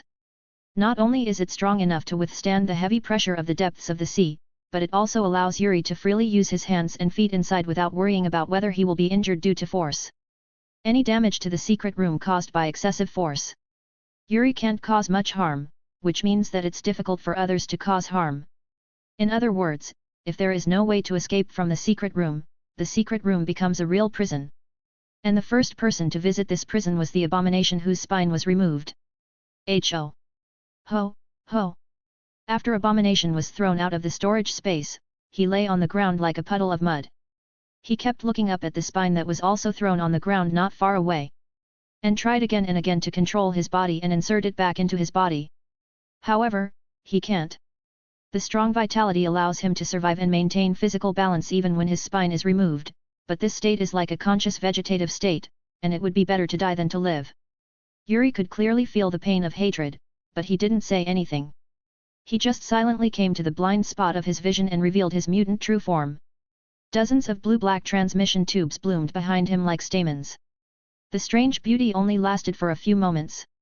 Then they showed their ferocious appearance, and each one pierced deeply into the body of hatred like sharp arrows. In that ferocious spine, as streams of grass-green energy flowed into Yuri's body along the transmission tube, the latter's face showed an uncontrollable expression of pain. As the grass-green energy flowed from his back to his limbs, his mutant true form once again a huge change has occurred. The blue color gradually gained the upper hand on the originally blue-black skin, and the knotted muscles began to grow rapidly. The bones wrapped in flesh and blood were like steel that had been beaten thousands of times. In just a few seconds, the inside becomes tight, hard, and thick. The pain began to shift, focusing on the left and right forearm bones and the left and right calf bones. Under Yuri's surprised gaze, the 4 bones began to proliferate in a certain direction. In the pain of tearing flesh and blood, rows of jagged bone spurs bloomed with a terrifying cold light in the bright red blood. The transmission tubes were retracted one by one, and the abomination on the ground had long disappeared, replaced by Brinsky who was unconscious but had not lost his vital signs. Yuri grabbed the vertebrae that also showed its original shape, stuffed it into Blonsky's body, and used life energy to regain contact with the body. After doing all this, he put it into the space, turned around and walked towards the wall of the secret room. The 4 rows of bone spurs on the shins of his arms and calves do not affect any of his movements. On the contrary, they can also help Yuri when he makes punches, elbow strikes, knee strikes, kicks and other actions. Enemies deal more damage. Try it with adamantium. Waving his elbow sideways, the bone spurs collided with the silver-white alloy wall. After one blow, Yuri looked closer and saw that the tips of the bone spurs broke off several undetectable spikes, and a streak of about 3 meters appeared on the adamant alloy wall. 4 millimeters deep scratches. And just when Yuri was checking the scratches, the broken spikes on the bone spurs had unknowingly returned to their original state. Try your current strength again. Not far from the scratch, there was a fist mark several centimeters deep. It was left by him to test the hardness of the chamber after he placed it on the seabed. Although he did not use the magic gloves at that time, he did use all the physical power that can be mobilized. Now he still doesn't plan to use the hollow gloves, just for comparison. Clench your right fist tightly and twist your waist to exert force. Due to the passive coordination of the power of space, the dark green fist moves unimpeded in the space on the way forward. The thick muscles on the arm are tightened like steel wires. The terrifying power contained in them is transmitted along the flesh and bones and blocks the way of the fist. Of adamantium alloy walls. Done. Half of Yuri's forearm sank into the alloy wall, and the shock wave generated by the collision rippled around the wall, directly erasing the punch marks and scratches left not far away. Outside the secret room, the surrounding seawater was directly shaken into a vacuum zone by a sudden protrusion of the wall. The invisible force spread along the waves to the distance, whether it was colorful corals or sea creatures wandering for food. All exploded into a ball of blood mist in an instant and ceased to exist. Yuri pulled his right arm out of the wall and mobilized life energy to cover it. The power contained in the punch just now was so terrifying that even the muscles and finger bones carrying this power were a little overwhelmed. This evolution simply improved the strength of the muscles and also greatly increased the strength of the bones. Otherwise, the first person to be injured by this punch must be Yuri himself. The slight cracks in the bones were quickly restored by the life energy. Yuri had no intention of leaving the secret room after absorbing the abomination. He opened the storage space and waved the Hulk out. Although it is not known how long Hulk autism can make Hulk autistic, judging from Dr. Banner, who directly fused with Hulk in the later period, this set of combined punches originated from Thanos is obviously an attack on Hulk. Young minds cause tons and tons of damage. But this was also convenient for Yuri, who inserted the transmission tube into Hulk's body without much effort. Unlike the grass-green energy extracted from Abomination's body, the energy extracted from Hulk's body is emerald green. As the first energy entered his back, Yuri felt huge anger in an instant, as if all emotions were blocked. The only emotion he could feel came from deep in his heart, arising inexplicably in anger with nowhere to vent. This anger does not originate from anything, nor does it end from anything. It is pure anger, extreme anger. This emotion will not affect Yuri's judgment of the things around him, whether he is a friend or a friend, whether he is an enemy or an enemy. It's like his other emotions fell into the ocean called anger. Although there is still anger, it is always inseparable from anger no matter what. Angry crying, angry laughter, angry fear, angry evil. Yuri immediately became angry and fearful after realizing something was wrong. Fortunately, the anger did not affect his thinking and judgment, so in this extreme anger, he unplugged the transmission tube inserted into Hulk, and then became angry reclaim the Hulk into the storage space. Without enough time to feel the surge of power, Yuri sat on the ground angrily and began to conduct a deep examination of himself angrily. Chapter 93 I feel like I have a dog. Hulk is angry all the time. Yuri now finally empathizes with Hulk's feelings. Hulk was accidentally born in an experiment on gamma rays. He existed in the body of Dr. Banner, a victim of the experiment, and was considered by the latter to be an uncontrollable second personality. But the relationship between Hulk and Banner is different from ordinary split personalities. Ordinary split personalities are roughly divided into two types. One is that the main personality and the sub-personality can feel each other's existence and can even communicate effectively. In this case, split personality is relatively rare and the impact on communication is limited. The possible harm caused is relatively small. The second type is divided into the main personality and the sub-personality cannot perceive each other's existence. The main personality cannot perceive the existence of the sub-personality but the sub-personality can perceive the existence of the main personality. The main personality can perceive the existence of the sub-personality but the sub-personality the existence of the main personality cannot be perceived. In this case, the main and secondary personalities cannot communicate effectively, which leads to the emergence of two mutually incompatible consciousness bodies in one body. The final result is either that the main personality gains the upper hand and devours the secondary personality, or that the secondary personality gaining the upper hand devours and replaces the main personality. In a sense, the winner of this process is actually the murderer. The relationship between Hulk and Banner does not conform to either of the above two situations. Although Hulk and Banner are in the same body, Banner can only control Banner's human body, and Hulk can only control the transformation. The body of the Hulk behind him. When Dr. Banner is unwilling to transform, only extreme anger can make Hulk summon the body of the Hulk. Although ultimate anger becomes extremely easy to produce under the influence of Hulk, this still requires Banner to summon the body of the Hulk. Accept subjective consent. Compared with patients with schizophrenia whose personality transformation is completely uncontrollable, Banner can subjectively suppress the appearance of Hulk. As long as he is not angry, Hulk will never be able to summon the body of the Hulk. The same is true for Hulk. In the Hulk state, Banner cannot have the slightest influence on Hulk. Only when Hulk's anger stops having too much ups and downs can Banner return. But after absorbing a small portion of Hulk's energy, Yuri really disagrees with this view. In his opinion, Hulk is not like a personality who is always angry, but more like a personality caused by the emotion of anger. The reason why he thinks so is that after he absorbed a small part of Hulk's energy, he actually produced a Hulk in his body. It may be that this Hulk is too weak, or it may be that Yuri's consciousness is too strong. After taking back the transmission tube, he quickly learned to be calm with anger amid his growing anger. In just a few seconds after that, the anger that swept through the entire 7 emotions and 6 desires receded and gathered like a tide, and finally condensed into a mini Hulk in Yuri's soul space, baring his teeth and claws, wreaking havoc. However, the destructive power of this little green guy the size of a finger was obviously insufficient.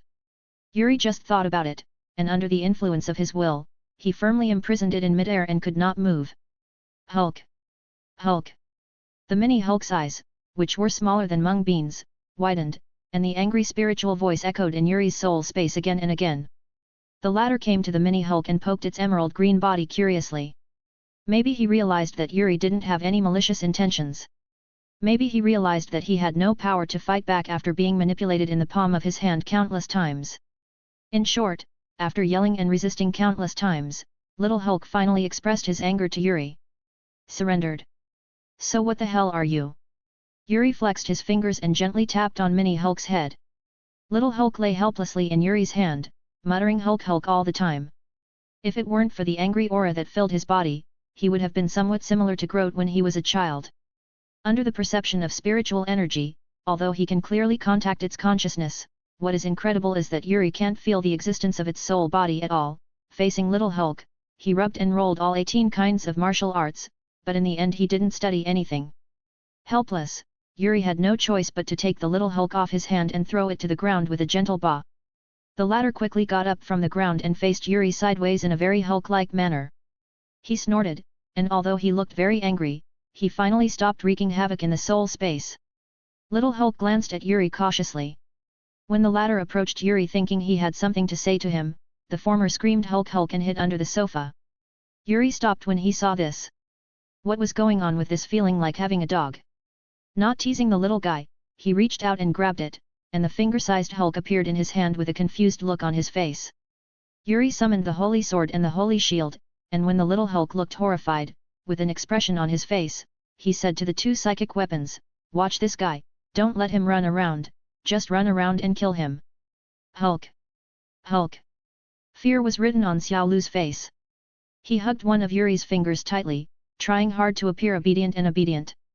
Yuri chuckled, touched his head, which was not much bigger than a grape, and said, "As long as they don't cause damage or run around, they won't bully you." Hulk! Hulk!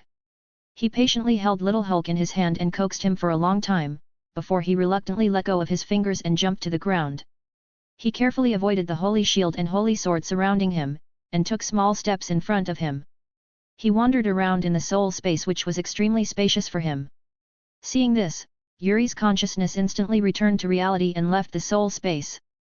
The anger that filled his brain had disappeared, as if everything he had just experienced was an illusion, but the obvious increase in power could not be deceived. Yuri frowned, thinking about what he should do to survive. Absorb the Hulk's power without absorbing fury. Dr. Blue, Abomination, She-Hulk. As far as I can remember, none of the above three developed a Hulk-like sub-personality after gaining abilities, nor did they say they would feel endless anger when transforming. This shows that Hulk is unique, but Banner can be mass-produced. This means that Hulk's power can be absorbed by Yuri normally. Yuri thought about the commonalities between these superheroes or villains created by the Hulk, and found that all three of them had mutated due to the Hulk's blood. Could it be that it is not possible to directly absorb the Hulk, but the blood must be drained first? Is it okay to release it to suck blood? Yuri decided to give it a try. Chapter 94 Hulk and Banner. Hulk's huge and heavy body fell heavily on the cold ground made of adamantium alloy. Perhaps Yuri's previous behavior of absorbing the anger in his body had such a great impact on him that he actually changed from Hulk's autism. Fist's autistic effect has the meaning of awakening. Seeing this, Yuri didn't dare to delay any longer. He took out a cylinder with a diameter of 1 meter and the height of half a person. The symbiote reproductive equipment transformed into several tentacles, some of which hung Hulk in midair to fix it, and others some pulled the barrel up to the Hulk's neck and waited for the rain to fall. In order to prevent Hulk from feeling too much pain, Yuri directly summoned the Holy Sword from the soul space. The simple blade of the long sword gently scratched Hulk's thick neck artery that could be seen at a glance. A stream of dark green liquid was instantly pumped out by a powerful heart. Pfft! The green blood flowed less and less, and in just a few breaths, the wound left by the Holy Sword on the main artery in Hulk's neck was restored to its original state. At this time, only the bottom of the barrel was covered with green blood. As a last resort, Yuri had to take the Holy Sword and make another cut on Hulk's neck. Pfft! Pfft! The back wave of green blood pushes the front wave, and the front wave flows into the barrel. Excessive blood loss obviously had some impact on Hulk. The signs of awakening that were not very obvious at first were directly strangled at the source as Yuri fell with one knife after another. When the volume of green blood in the barrel was more than half, Hulk started from scratch. The invincible body that is green to the feet actually reveals a hint of pale color. Thanks for your hard work. Yuri pulled Hulk down and gently slapped his big green face twice. Then the space opened and Hulk was contained and imprisoned again. Hulk's blood container in the shape of a big barrel is obviously not acceptable. With a wave of Yuri's hand, the pseudo-adamantium barrel changed into another form in just a few seconds, an openable round lid to hold purity of blood, twist-type faucet for more convenient blood collection. If you ignore the fishy green blood inside, this is a relatively solid wine barrel. To be on the safe side, Yuri used the remaining materials to make an adamantium alloy steel basin with a volume of about 1 liter. After turning on the blood faucet and connecting about half of the basin, he put the blood bucket into the storage space and some into the transmission tube was carefully inserted into the basin of green blood. The emerald green energy entered Yuri's back along the transmission tube again, and the moment the mysterious and inexplicable mutant avatar began to transform and integrate this energy, an inexplicable sense of anger swept Yuri's brain again. Enter the soul space and find peace in the center of anger. After doing all this in a familiar manner, Yuri regained his clarity. He casually grabbed the little Hulk in the soul space in his hand. After careful observation, he found that the opponent had indeed grown insignificantly. Hulk. Yuri looked gloomy. With a thought, he sent little Hulk back to the place where he had just been before his consciousness returned to reality. Absorbing Hulk's blood to harmlessly gain Hulk's abilities is a dead end. That's you, Dr. Banner. Yuri retrieved his memory again and targeted the powerless Dr. Banner. Dr. Lan in Abomination should rely on the blood of Dr. Banner before transforming into the Hulk. Otherwise, even if Banner wants to find out the reason for the mutation by studying blood cells, the Hulk in his body will not agree with him to do so. What's more, at that time, Dr. Banner was in the fiercest confrontation with the Hulk. He did not dare to summon the Hulk, and it was impossible to get his green blood from the Hulk in the Hulk state. Therefore, the source of mutations that allow Dr. Blue and Abomination to retain their sanity is Banner's blood. The birth of She-Hulk is different from that of Dr. Blue and Abomination. She is also fused with Hulk's blood, but the former is fused with the Hulk's body, which is controlled by Banner's reason with the help of Tony. Blood. Yuri narrowed his eyes slightly, and an extremely bold guess emerged in his mind that was probably the correct answer. The blood of Hulk or the blood of Banner may have nothing to do with the Hulk's body and Banner's body. What determines the nature of the blood should be the personality and consciousness of the body from which the blood comes. Banner's body, which Banner calls the shots, is taken out of Banner's blood, which can cause harmless mutations. The Hulk's body is what Hulk calls the shots, and what is taken out is the Hulk's blood, which contains anger. The Hulk body that Banner made the decision to take out is still Banner's blood that can cause harmless mutations. Banner's body, which Hulk calls the shots, should also be taken out of Hulk's blood, which contains angry emotions. The more I think about it, the more I am right, the more I think about it, the more I am right. Yuri raised his hand and was about to take Hulk out of the storage space to give it a try, but when he thought of the pitiful state of the other person's green and white skin, he injected a strong life energy before taking it out. Strangely enough, the total amount of life energy consumed in treating Yuri, who has a strong physique, and Tony, who is immortal, are quite different. He was skeptical at first, but after many attempts, he found that this was the truth. Under this golden life energy, Yuri, who is confident that he can carry missiles on his body, needs exactly the same energy as any injured kitten or dog on the roadside to heal his wounds. Hulk, same thing. Under the influence of life energy, his skin returned to dark green in the blink of an eye. At the same time, the state of slowly awakening also appeared on this huge body of strength again. The experiment just now has proved, Hulk is useless. So in order to know whether Banner is useful as soon as possible, Yuri had to probe the psychic energy into Hulk's brain, trying to find Banner's consciousness and soul. Like a small boat floating in the ocean, Yuri easily found Dr. Banner floating in a green field wearing an old-fashioned shirt. The latter was lying stretched out in a green soul space, obviously. It is falling into a deep sleep of soul and consciousness. Regarding this situation, Yuri had nothing to say. He fabricated his mental energy into a huge baseball bat, and swung it viciously at Banner's soul body with a peaceful face. Gently. Wake up your sleeping heart. Maybe Yuri used too much force. After one blow, the mental rod broke immediately. Fortunately, Banner woke up after this shock. After his soul body trembled violently, he finally slowly opened his eyes, but he could not see everything in the soul space. His gradually awakening consciousness saw what a pair of bright golden eyes. From Yuri's perspective, first the green color in Banner's soul space quickly gathered to form an oversized Hulk. Then Banner's soul opened his eyes blankly and re-entered the soul space. At the same time, the Hulk's various characteristics quickly faded, and Dr. Banner returned to the world in human form. Finally, Banner's consciousness awakened and he finished looking into Yuri's eyes. Banner raised his hand to touch his forehead. He didn't know if it was an illusion, but he always felt as if someone had hit his head with a stick. Before he could raise his hand to his chest, Yuri activated his spiritual energy and entered Banner's soul space again. You wake up, please sleep for a while. After hearing this, Banner lowered his head and fell asleep. Yuri carefully stretched out a transmission tube to extract some of Banner's blood. After the transformation and integration, his face instantly showed an expression of ecstasy. Dozens of blue-black transmission tubes bloomed from his back again. The next moment they plunged into Banner's body one after another and absorbed them crazily. A golden life energy penetrated Banner's body from Yuri's palm, keeping the blood in his body balanced. My special code is going to explode today. No one can stop me. Chapter 95. No one knows how much blood Yuri sucked from Banner, but no one in the beach villa could see him for 3 days. Adhering to the principle of not disturbing the leader when nothing happened, Vanax was pitiful until today. He dialed Yuri's phone anxiously. It wasn't that she couldn't hold back, but that Shield came to her door. In the secret room under the sea, Yuri took the transmission tube back into his body, used life energy to restore Banner and put it into the storage space, and then connected the phone. Chief, come out quickly.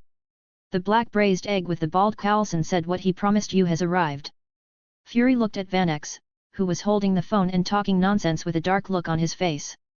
He clenched the fist behind his back several times and then quietly released it. In his mind, he cursed the beautiful woman in front of him from beginning to end. After 100 times, I was finally able to maintain my expressionless expression. Yuri on the other end of the phone hung up the phone and seriously felt the power he now had. The mutant's real body's blue-black skin was completely replaced by dark green, and even the transmission tube turned into a lush green. The body that was originally not much larger than a human inflated as if inflated. As he stood up from the ground, the 5-meter-tall figure smashed through the adamantium roof that could not be broken even with all its strength 3 days ago. Yuri tore into pieces the half-meter-thick secret room, feeling like he could punch the earth through. Holding the attitude of giving it a try and nothing will happen anyway, he clenched his fist and punched hard at the sediment on the bottom of the sea. This punch did not come into contact with the sand on the seabed at all, because there was no need for it at all. The manifestation of power requires an object that blocks the transmission of power. It is impossible for a person to feel the existence of his own power in a complete vacuum. When power reaches a certain level, everything on the power transmission path will become a medium that helps power transmission. Assuming that your strength can push someone down, you can only feel the existence of your strength when you push someone. If you try to punch the air with the strength that can only knock down a person, the consequences may range from big holes to muscle strains. If the weight is serious, the tablet will fall forward and lose face. Suppose your power can overturn a mountain, then you can punch the air. Powerful power brings powerful speed. When a punch containing the power of shaking the mountain hits the seemingly ethereal air, it's like pressing the pressing plate of a hydraulic press into a sealed container filled with air. The air pressure will make you realize whether your own strength exists. People with weak strength need to use tools such as sticks to transmit their power to the enemy, while people with strong strength can use everything around them as tools to transmit power. As the saying goes, one force can defeat all laws. When strength reaches a certain level, everything becomes false. Yuri doesn't know if he can overthrow a mountain, but with his current strength, using seawater as a medium is certainly more than enough. When his fist hits the seawater, the huge force turns into a terrifying wave at the moment he punches out. The sandy seabed rushed away, the arm quickly rubbed against the surrounding seawater, and the high temperature and pressure directly evaporated the surrounding seawater into gas. The terrifying reaction force was transmitted to Yuri's fist in the next moment. Thanks to the evolution of the body, the biological force field of Yi Yongrong easily contained this reaction force within itself. Pick up, transform, send. The transmission of terrifying power cannot be completed instantly, which gives the biological force field time to transfer them out. For a moment, the undercurrents and air waves surged in the seawater in front and behind Yuri.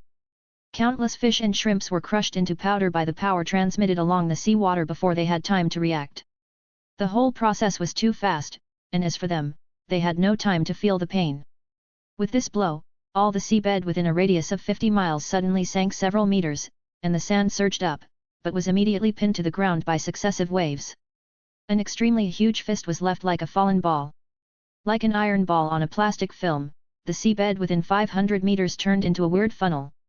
The funnel was bottomless and pitch black, but it still failed to reach the other end of the earth.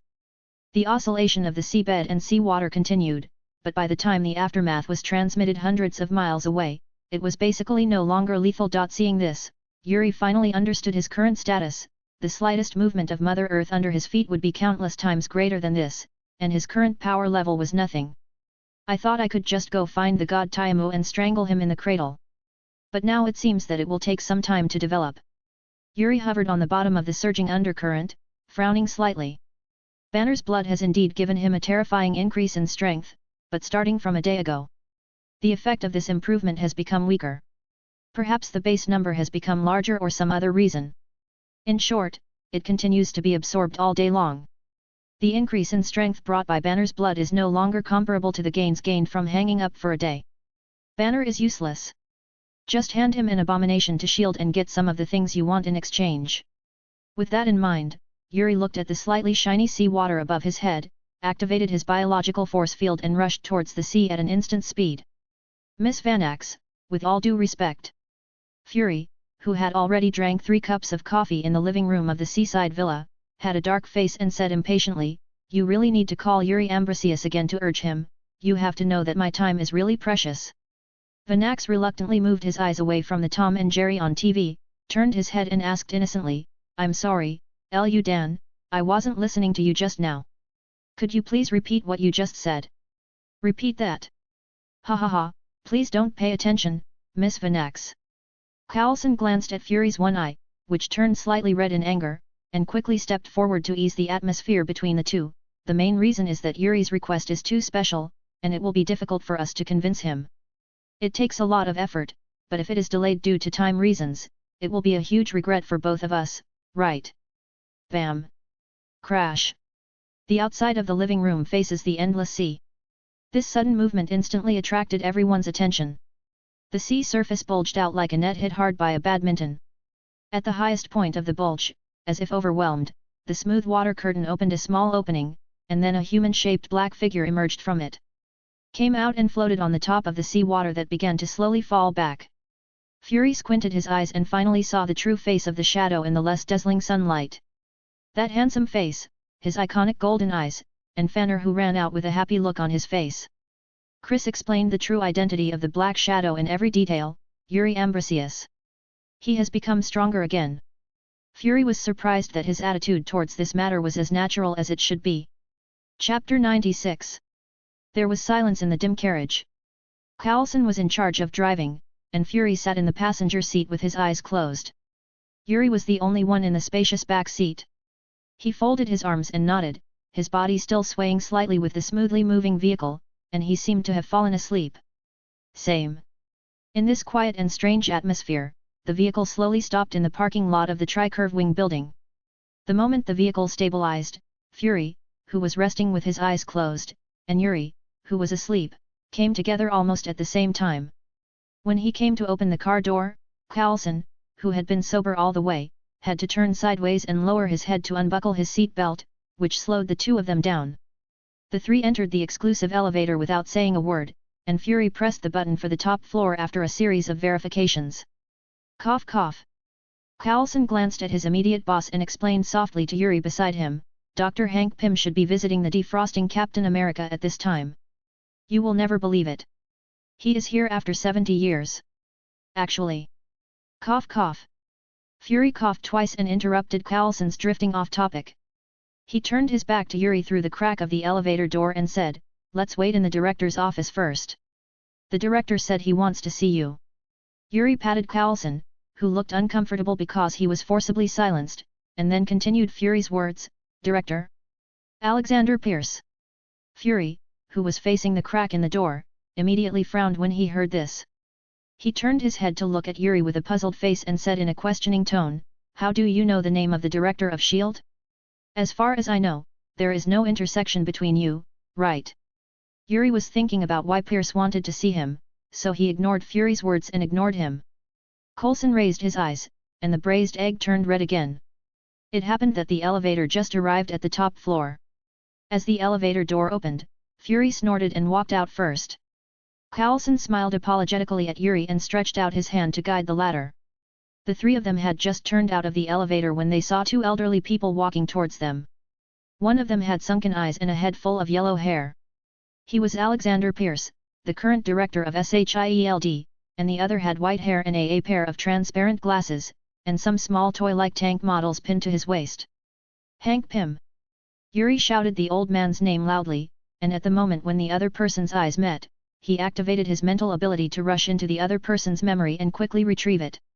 Pym particle manufacturing methods, quantum tunnel production models, 108 ways to use Pym particles and the production of corresponding tools. Yuri blinked and got everything he wanted to know. The four people in the corridor had no idea what was going on. Pierce, who was familiar with Yuri's information, his eyes lit up when he saw the real person, and with a smile on his face, he introduced to Hank Pym beside him, "This is Yuri. Ambrosius, it is he who wants to see you." Hank frowned slightly, looking at Yuri who was smiling but not smiling. He always felt that the other person had some inexplicable malice against him. Under the influence of this feeling, he quickened his pace extremely impatiently, and said very perfunctorily when passing by Yuri. He said, "We have already met, and I hope we will not have the opportunity to meet again in the future." Pierce and Fury, who followed closely behind, were puzzled when they heard the words. Why did Hank Pym react so strongly? What's even more strange is that Yuri, who had been bargaining with S.H.I.E.L.D. for a long time on the ship before being allowed to meet Pym, was surprisingly indifferent to the goal of leaving, as if the other party was not important at all. Watching Hank Pym walk into the elevator and go downstairs to leave, Pierce, who had been silent for the whole time, said as if he finally realized that he still had a mouth, "It's such a pity, Yuri, that the Dr. Pym you miss so much is actually here. Let's go." Yuri glanced at him sideways. "This old boy is looking for trouble, right? Yeah, it's a pity, just like the aircraft carrier that can't be found at all. You must know that it is a big baby made of adamantium alloy." As soon as these words came out, except for Coulson who didn't know about it, Fury and Pierce all stopped. Because of the problems with this aircraft carrier, they are now attacked by the United Nations Council in turns almost every day. Not long ago, the two even had to take out their own private money gained from corruption to atone for their sins. Thinking of Yuri who had just returned from the North Pole, a suspicion that had been rejected countless times resurfaced in their minds. Fury, who was one step ahead of Pierce, asked the same question as the latter, "Why are you doing this?" "So? Do you know where it is now? What did you do to him?" "Humph." Looking at Fury who came to grab his arm without saying a word, Yuri snorted and directly used the biological force field to send him flying into the ceiling of the corridor. He put his hand on the door handle of the director's office and turned it twice, but he heard a clear and sweet authentication failed. "Pierce." Yuri let go of the door handle and placed his palm flat on the heavily locked explosion-proof door amidst the not-so-pleasant expression on the other party's face. "Who are you going to use this door to protect against? Terrorists? The thought of SHIELD? The traitor who wants to assassinate the director? The Eternals? The mutants? The Skrulls? The Kree? Or, what about Hydra?" Boom! Under Yuri's gentle push, the explosion-proof door, which was more than half a meter thick, broke away from the door frame like paper and flew towards the house. The loud sound perfectly concealed Pierce's frightened and trembling movements due to Yuri's last words, and the harsh alarms that suddenly sounded all around suppressed the questions he wanted to say. In just a few breaths, Crossbones arrived at the scene with a group of armed agents. They took out Nick Fury who was stuck in the ceiling and moaned in pain, and aimed their loaded guns with the safety on. The confident Yuri. "I'm helping the director repair the door." Yuri pointed sideways at the floor-to-ceiling window with a big hole in the office. "I just accidentally repaired the door to the outside, right, Director Pierce?" Pierce's eyes narrowed and his face twitched. He didn't know how much Yuri knew, and he wasn't sure he could keep him here. After thinking about it for a while, he put on a smile that was as fake as possible, waved his hand and said to Crossbones, "Mr. Yuri Ambrosius is a very important guest of S.H.I.E.L.D., what are you doing now? Put away your guns." The agents of SHIELD were indeed worthy of their reputation. They came and left even faster. In just a few breaths, only Yuri and Pierce were left in the originally blocked corridor. The former looked at the mess everywhere and laughed. He walked into the office first and said to Pierce, "Turn off all the monitoring and listening equipment here. What we are going to talk about next will not be good if too many people know about it." Chapter 97 Price. After a few sentences, Pierce demonstrated his extremely superb speaking skills. Yuri chuckled at this, and activated his mental ability to directly control his will. "Slap yourself to death if you give me such a shameless thing." Snapped, snapped, snapped, snapped. After just a few slaps, Pierce's old face became swollen. He looked at Yuri sitting on the sofa leisurely watching a movie with a horrified look on his face. He didn't understand why he lost control of his body in an instant. This was Jitu. Snake's most advanced brainwashing techniques can't reach a point. Crack. It is possible to injure body parts other than the face by slapping a big mouth. Pierce's strangely drooped middle finger on his right hand is the best proof. Yuri snapped his fingers, and Pierce, who had already fanned himself dizzy, stopped what he was doing. He felt the pain on his face that was like burning needles and opened his mouth vaguely. Wujula Wulu is vicious. What is this? After a blast of life energy, Pierce not only regained consciousness, but also recovered from the pain on his face. He looked at Yuri with fear. He was about to stand up but sadly discovered that the only parts of his body he could control were his eyes and mouth. "Let me go, what do you want? We can talk." Yuri walked up to Pierce with a smile, took his right hand and gently rubbed the broken middle finger. The severe pain made Pierce's eyes wide open with blue veins exposed, but his mouth that could still make sounds just now was as quiet as a decoration. He could only gasp for breath while looking at Yuri with a pleading look on his face. "Hope he can stop what he is doing. I will tell you what I want, but..." Yuri exerted a slight force on his hand and directly crushed the middle finger bone of Pierce's right hand. "Those things should not be negotiated. You should dedicate to me this person who can take your life at any time, but be kind enough to stop yourself from doing so. The Savior. Do you understand?" "Whoops, understand, whoops." Pierce regained the ability to speak again, but other than gasping for air, he didn't even dare to cry out in pain. He had already seen clearly that the guy in front of him had no human empathy at all. His movements all showed that what he was doing now did not cause any psychological burden to him at all. He is like a cold-blooded beast in human skin. He waved his hand and sent out a trace of life energy to repair Pierce's miserable right middle finger. The latter tremblingly clenched the 5 fingers of his right hand into a fist and covered it entirely with his left hand. Although the injury was healed, the pain-causing neurotransmitters in the nerve cells were still there. Still causing pain to the senses. Yuri sat on the desk in front of Pierce, and intentionally or unintentionally took the condor ornament on the table and fiddled with it in his hand. While secretly exerting force on the ornament, he said, "It's useless for me to keep the aircraft carrier, even if it's made of adamantium alloy, but now that this thing has fallen into my hands, you have to pay a price commensurate with its value if you want to take it back." Under Pierce's gaze as if he had seen a ghost, one of the wings of the condor was slightly bent by Yuri. He moved his eyes to the latter's fingers, and the muscles on them were knotted, and there was a slight trace of it. A faint but definitely present cyan color. "Call." Yuri put the condor ornament with one wing spread flat and one wing drooped back on the table, moved his fingers and joked, "Director Pierce is really rich with an ornament made of vibranium. Haha. It can only be said that he is worthy of being a man who can work undercover in SHIELD and become the enemy's boss." Pierce not only suppressed the pain of a broken finger in a short time, but also naturally showed a sincere smile on his face. "This is me, Mr. Yuri, if you are willing, how about treating it as part of the price?" "I don't want it." Yuri gently pushed the figure ornament down, then picked up Pierce's steel pen holder and poured out all the pen holders. As his palms clenched tightly, the raw steel made a teeth-hardening squeezing sound in his palms.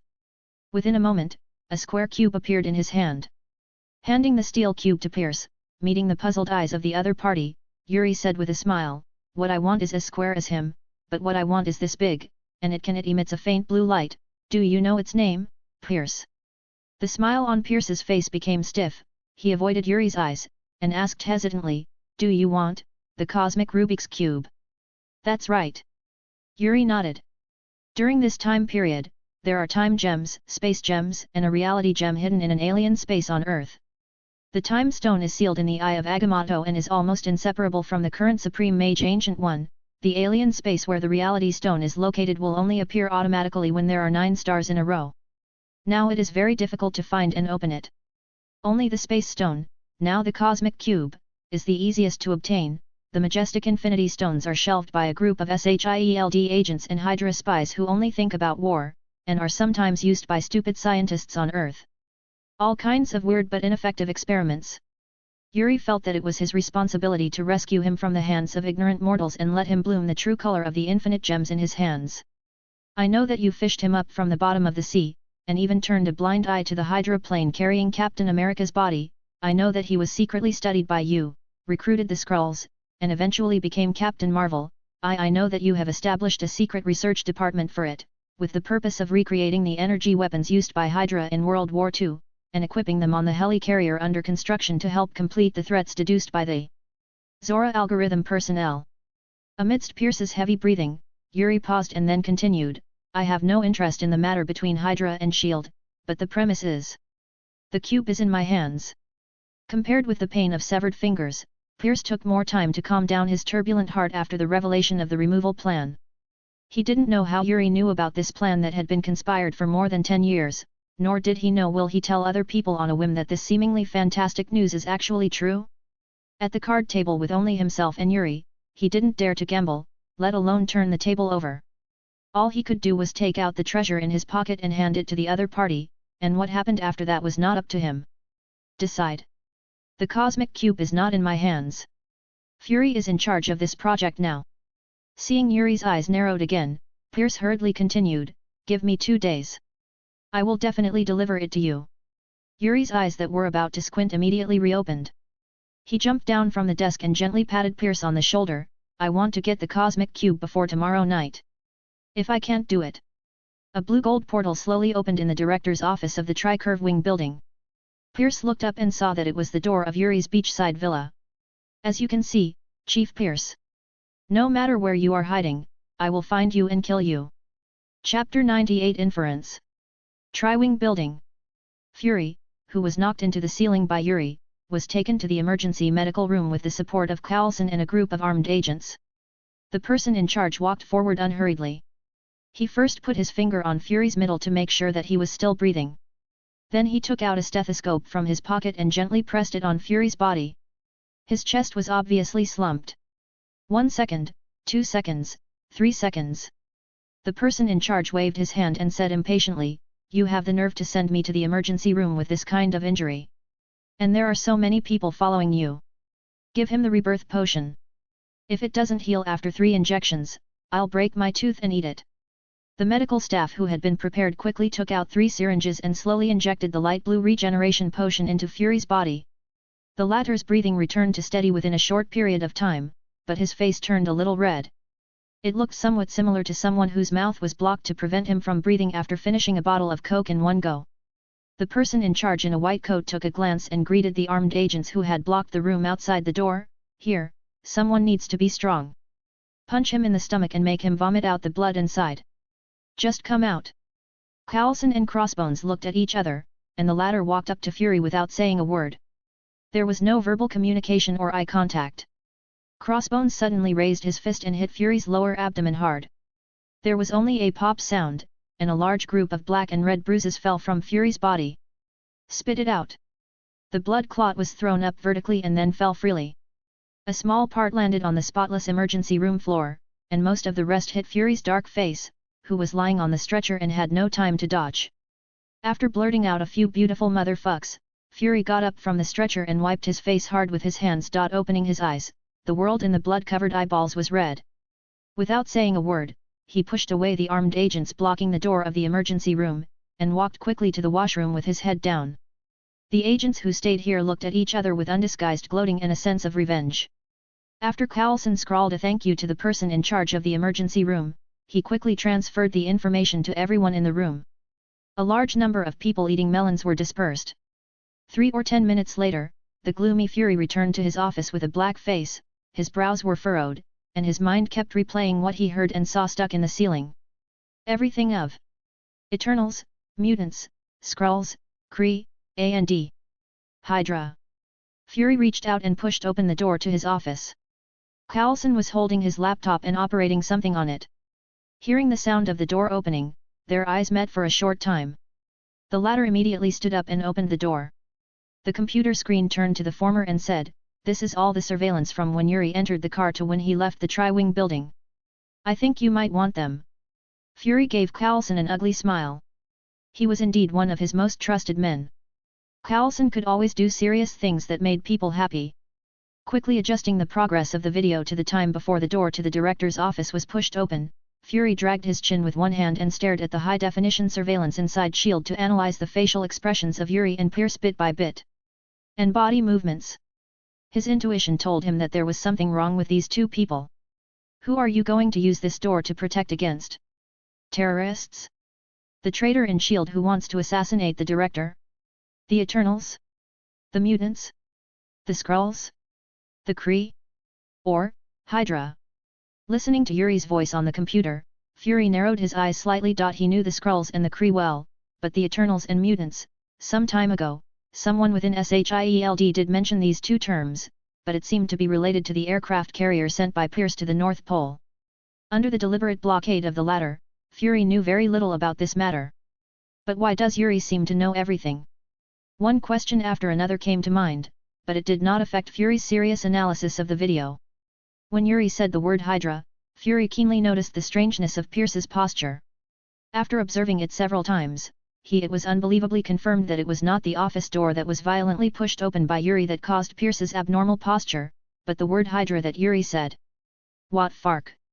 With the last chance, Fury turned the computer to Carlson and asked him to analyze the video in as much detail as possible, while he himself walked around the spacious office with an ugly face, trying hard to find something that could convince yourself to deny the basis for your just inference.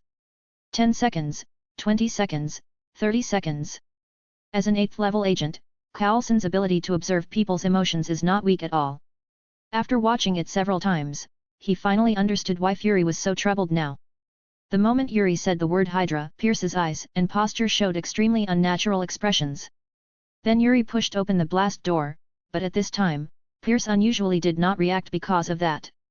Huge noise and expression changes. Just like a person who has been frightened is no longer afraid of being frightened? Tell me, what is your deduction? Fury's one eye stared at Carlson with a keen eye. The latter knew very well that if he chose to lie at this moment, he would definitely be discovered and scrutinized by the real agent leader in front of him.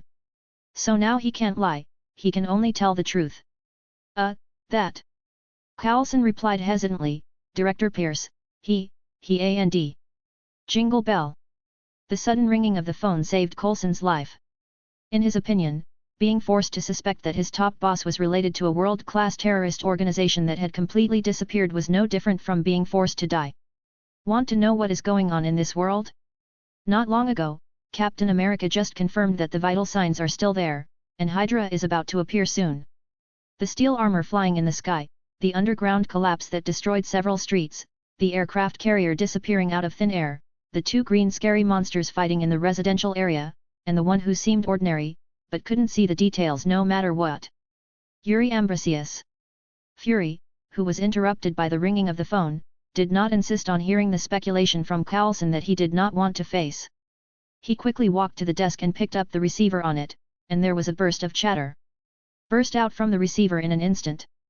Carlson couldn't hear clearly what was said on the phone, but he could clearly see that Fury's dark face, which was not very good looking, turned hideous at a speed visible to the naked eye after he connected the phone.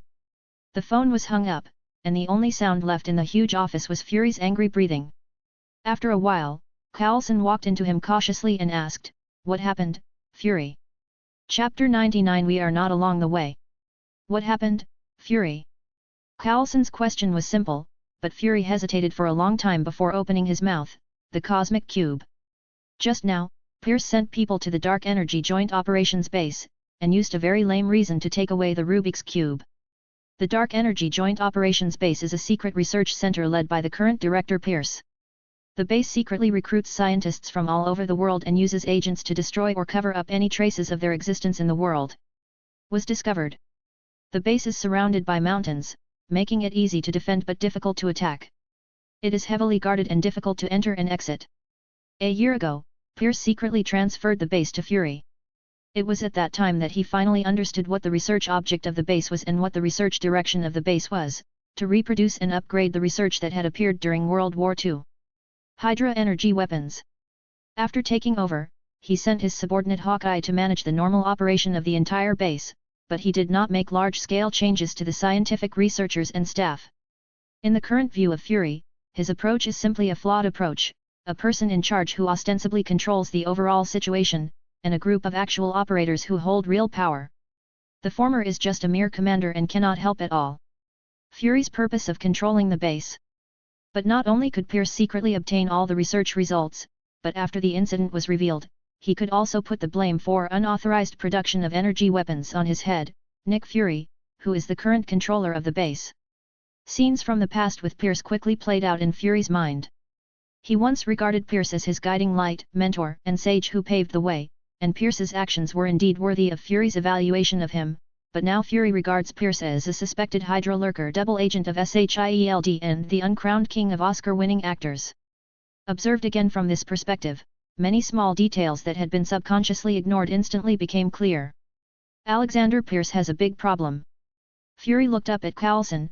The light in his one-eyed eyes made the latter vaguely feel that something was wrong. As predicted.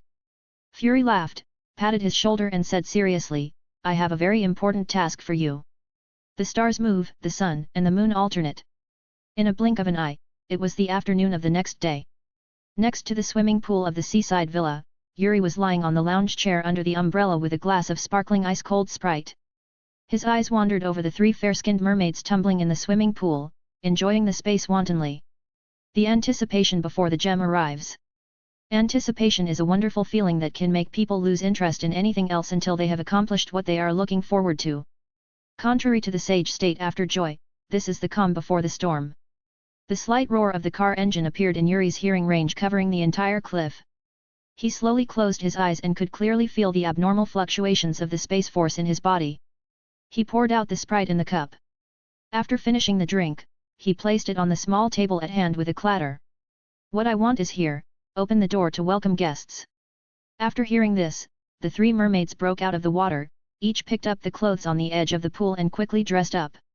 They served Yuri to dress and arrange, and the latter could clearly feel some of the little hands sliding playfully on her body. After giving Vanax a loud blow on his head, he turned to Tina and said, You should go back first. We can't appear together in front of S.H.I.E.L.D. yet. Tina nodded, turned around and walked towards the villa without saying anything else. The entire cliff where the seaside villa is located has been transformed by Yuri using technology and magic. Needless to say, it is sturdy. More importantly, it is shielded from outside eyes. Everything Yuri does not want outsiders to see, even if they enter the villa. Can't see it either. Under the influence of magic, presence is really an attribute that can be adjusted. Pierce held the safe in his arms and sat expressionlessly on the co-pilot of the vehicle in the center of the convoy. Everyone in this vehicle was a Hydra. Even if we looked at the entire convoy, there was only one real person like Coulson. Agents of SHIELD. Haha. Looking at the door of the villa that opened automatically, Pierce's face twitched and he showed a stiff smile. He glanced at the box in his arms with great reluctance. After the vehicle stopped, he took a deep breath and opened the door. One of Coulson and Crossbones walked toward him from the front of the convoy, and the other jumped out of the driver's seat, seemingly blocking Coulson from the protective circle surrounded by armed agents. The latter smiled, simply gave up on Pierce, turned around and walked towards Yuri, who was walking out of the door.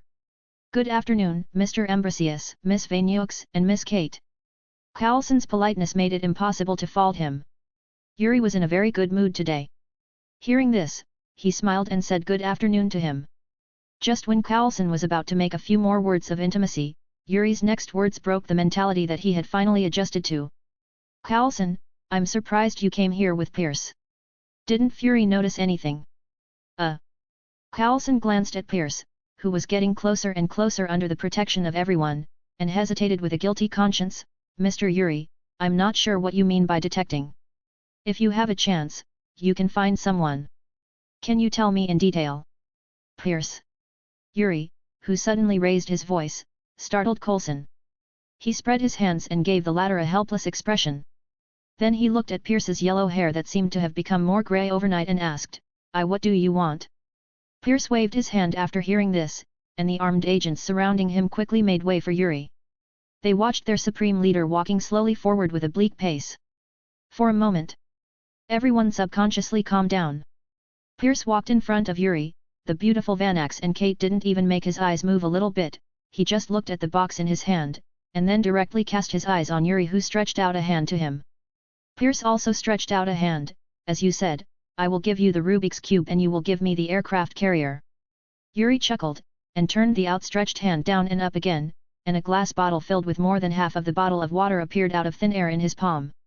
Pierce looked intently and saw a mini silver boat floating on the water in the bottle, not much bigger than a wine cork. Upon closer inspection, he saw that it was the original aircraft carrier that had been shrunk countless times. PIM particles. Pierce took a few deep breaths. His scientists could not replicate the high-end strategic technology anyway.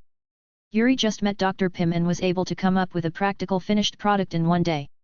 He spread his palm, handed over the handle of the safe in his hand, and used his other hand to grab the mouth of the wine bottle handed over by Yuri. Suddenly, his hand holding the box paused slightly, and he stared at Yuri very earnestly. Asked, "You really can't join us? I can give up my seat to you." Yuri smiled slightly, and with a little force he pulled the safe into his hand. He pushed the wine bottle containing the miniature aircraft carrier into Pierce's arms, turned back and walked into the villa and said, "We are not all the way." Chapter 100 Cosmic Rubik's Cube. Pierce and his party stayed for a long time outside the door of the villa that was suddenly closed, and finally returned dejectedly in the direction of the Tri-Wing building. The vehicle in which Pierce was riding suddenly turned into an alley halfway, so a group of 9 people, the head snake returns the only SHIELD agent to the building. Not mentioning that Pierce was boarding the ship and going to sea, as soon as he entered the Tri-Wing building, Coulson ran all the way into the office of his immediate boss Fury without having time to say hello to his colleagues. Crack! The moment the door opened, 4 eyes were instantly cast on Coulson, who pushed the door open. "Good afternoon, everyone." The 4 people present are Nick Fury, the naughty man behind the desk, Natasha Nomanov, the Black Widow, who is lying on the sofa, and Clinton, the eagle eye who habitually stands by the window and observes the surroundings. Francis Barton and Melinda May, the knight sitting on the desk twirling her fingers. The 4 looked at Coulson, who pushed the door and nodded. Among them, Fury asked, "The transaction is completed? Is there any gain?" "Yes, that's right, the deal is done." Coulson pulled up a chair and sat down. Just as he was about to speak, he found that Natasha, who had been lying on the sofa, stood up at some point and handed him a glass of warm water. After smiling and saying thank you, Coulson immediately picked up the water glass and took a sip. He cleared his throat and said, "First point, Pierce is very afraid of Yuri, maybe because of his strength, or maybe because of Yuri. Lee has mastered his secrets. In short, he is not like a director at all in front of Yuri, and even this transaction seems like Yuri forced him to complete it. Second point, do you remember Dr. Pym, who came to S.H.I.E.L.D. yesterday to visit Captain America? Yuri doesn't know what method he used, but it seems that he has successfully completed the independent production of Pym particles, which he used to trade the cosmic Rubik's Cube. The aircraft carrier was shrunk countless times and stuffed into a bottle. You know." Coulson picked up the half-drunk water glass and shook it. "A ship, a national treasure that symbolizes force and power, floats like a miniature model for children in a wine bottle filled with half a bottle of water. That scene was so magical." Cough cough. Hawkeye noticed Fury's slightly raised eyebrows, so he quickly reminded him and changed the topic back to the right track. "Coulson, are these just these 2 points?" "No, no, no." Coulson also realized that he was digressing. He smiled sarcastically, put the water glass on the table beside him and continued, "The third point, during the exchange of trade items, Pierce asked Yuri if he would like to join we. Yuri's answer was, 'I'm not from the same place as you.' There was nothing wrong with this conversation. It sounded like Pierce was recruiting Yuri to join SHIELD, but the latter refused. But I was standing next to Yuri at the time, and I could clearly feel the words from Pierce's mouth, 'I'm not referring to S.H.I.E.L.D., and the you mentioned by Yuri are not S.H.I.E.L.D. either.'" At this point, Coulson took a sip to calm down and said, "I can't provide effective evidence on this point, but my intuition tells me that the organization they discussed has absolutely nothing to do with S.H.I.E.L.D. May, who was sitting on the desk, cleared her throat and said, "Then can we also determine that Yuri does not belong to the power camp represented by Pierce?" Silence fell in the spacious office, the connection between Yuri and Pierce was objectively separated by Coulson's completely intuitive inference. Finally, Nick Fury, who was sitting behind his desk with his head in his hands, made the final decision: stop the investigation against Yuri Ambrosius and focus all resources on Pierce and S.H.I.E.L.D. itself, but please remember, except for a few people here, this matter must be hidden from everyone else. Secret. It's the same as the codename of this mission, clandestine operations. Thanos can crush the Rubik's Cube with his fingers, so naturally Yuri can do the same. But you can do it, but you don't have to do it. You must know that the square cube of the cosmic Rubik's Cube is actually the product of the materialization of the overflowing energy of the Space Stone. It itself is the existence in the Marvel Universe that contains the power of space second only to the Space Stone. If it is crushed like Thanos, if you let the pieces fall from your fingertips, it is undoubtedly a waste of natural resources. Only a fool would do this. What's more, the power of the Infinity Stones is extremely powerful. Until now, Yuri still doesn't know whether he can fully control this powerful force with his body without being counterattacked. The Cosmic Cube can not only protect the space gems inside it, but also control the space. The power of space contained in the gem is extracted. The extracted space power and the space power sent directly from the gems are like gentle streams and rushing rivers. For Yuri, who wants to use the power of space for his own use, he is mentally ill. Go directly to challenge the galloping river. He waved his hand to open a blue gold portal. With the cosmic cube in hand, the portal opened extremely stably, and there were almost no cracked space debris on its edge. It looked like this circular the portal is just a part of this space. After careful reflection, he stepped into the secret room behind the door that was covered with mysterious runes. The real location of this secret room is directly below the cliff where the villa is located. It is a training ground that Yuri carefully built for himself. With the blessing of countless magics, the strength of this secret room can completely withstand any action he makes here, so he decided to this is used as a place to absorb space energy. The force field was turned on, and the cosmic Rubik's Cube was lifted up by the invisible force and floated in the air. Yuri's body shape changed, revealing the true body of the mutant race with gnarled muscles, and dozens of transmission tubes swaying slightly behind him like blooming stamens. After adjusting their condition, he carefully controlled them to explore the cosmic cube, which was shining and shining, looking beautiful and harmless to humans and animals. Until the transmission tube completely wrapped it, the space gem did not produce any strange reaction. This made Yuri's heart relax a little, and then he carefully felt the blue energy that appeared out of thin air in the transmission tube. Without actively absorbing it, they were actually actively instilled with space energy by the universe Rubik's Cube. This small stream of blue energy entered Yuri's body very gently along the transmission tube. It wandered around in it for a week as if it were a navigation system, and then rushed straight towards the Dragon Ball containing the power of space in the Danshin. Go! The entire Dragon Ball lights up with a hazy golden light under the wash of the power of space, absorbing all the power of space to all comers. Under Yuri's perception, the power of space did not remain silent after being sucked into the Dragon Ball. They circulated in it, stopping to take a break from time to time. When it started to flow again, the place where it stopped had already been or several mysterious dragon patterns were more or less illuminated. Yuri's eyes suddenly lit up, he seemed to have found the right way to learn dragon patterns. End of this chapter. Like and subscribe for more videos like this.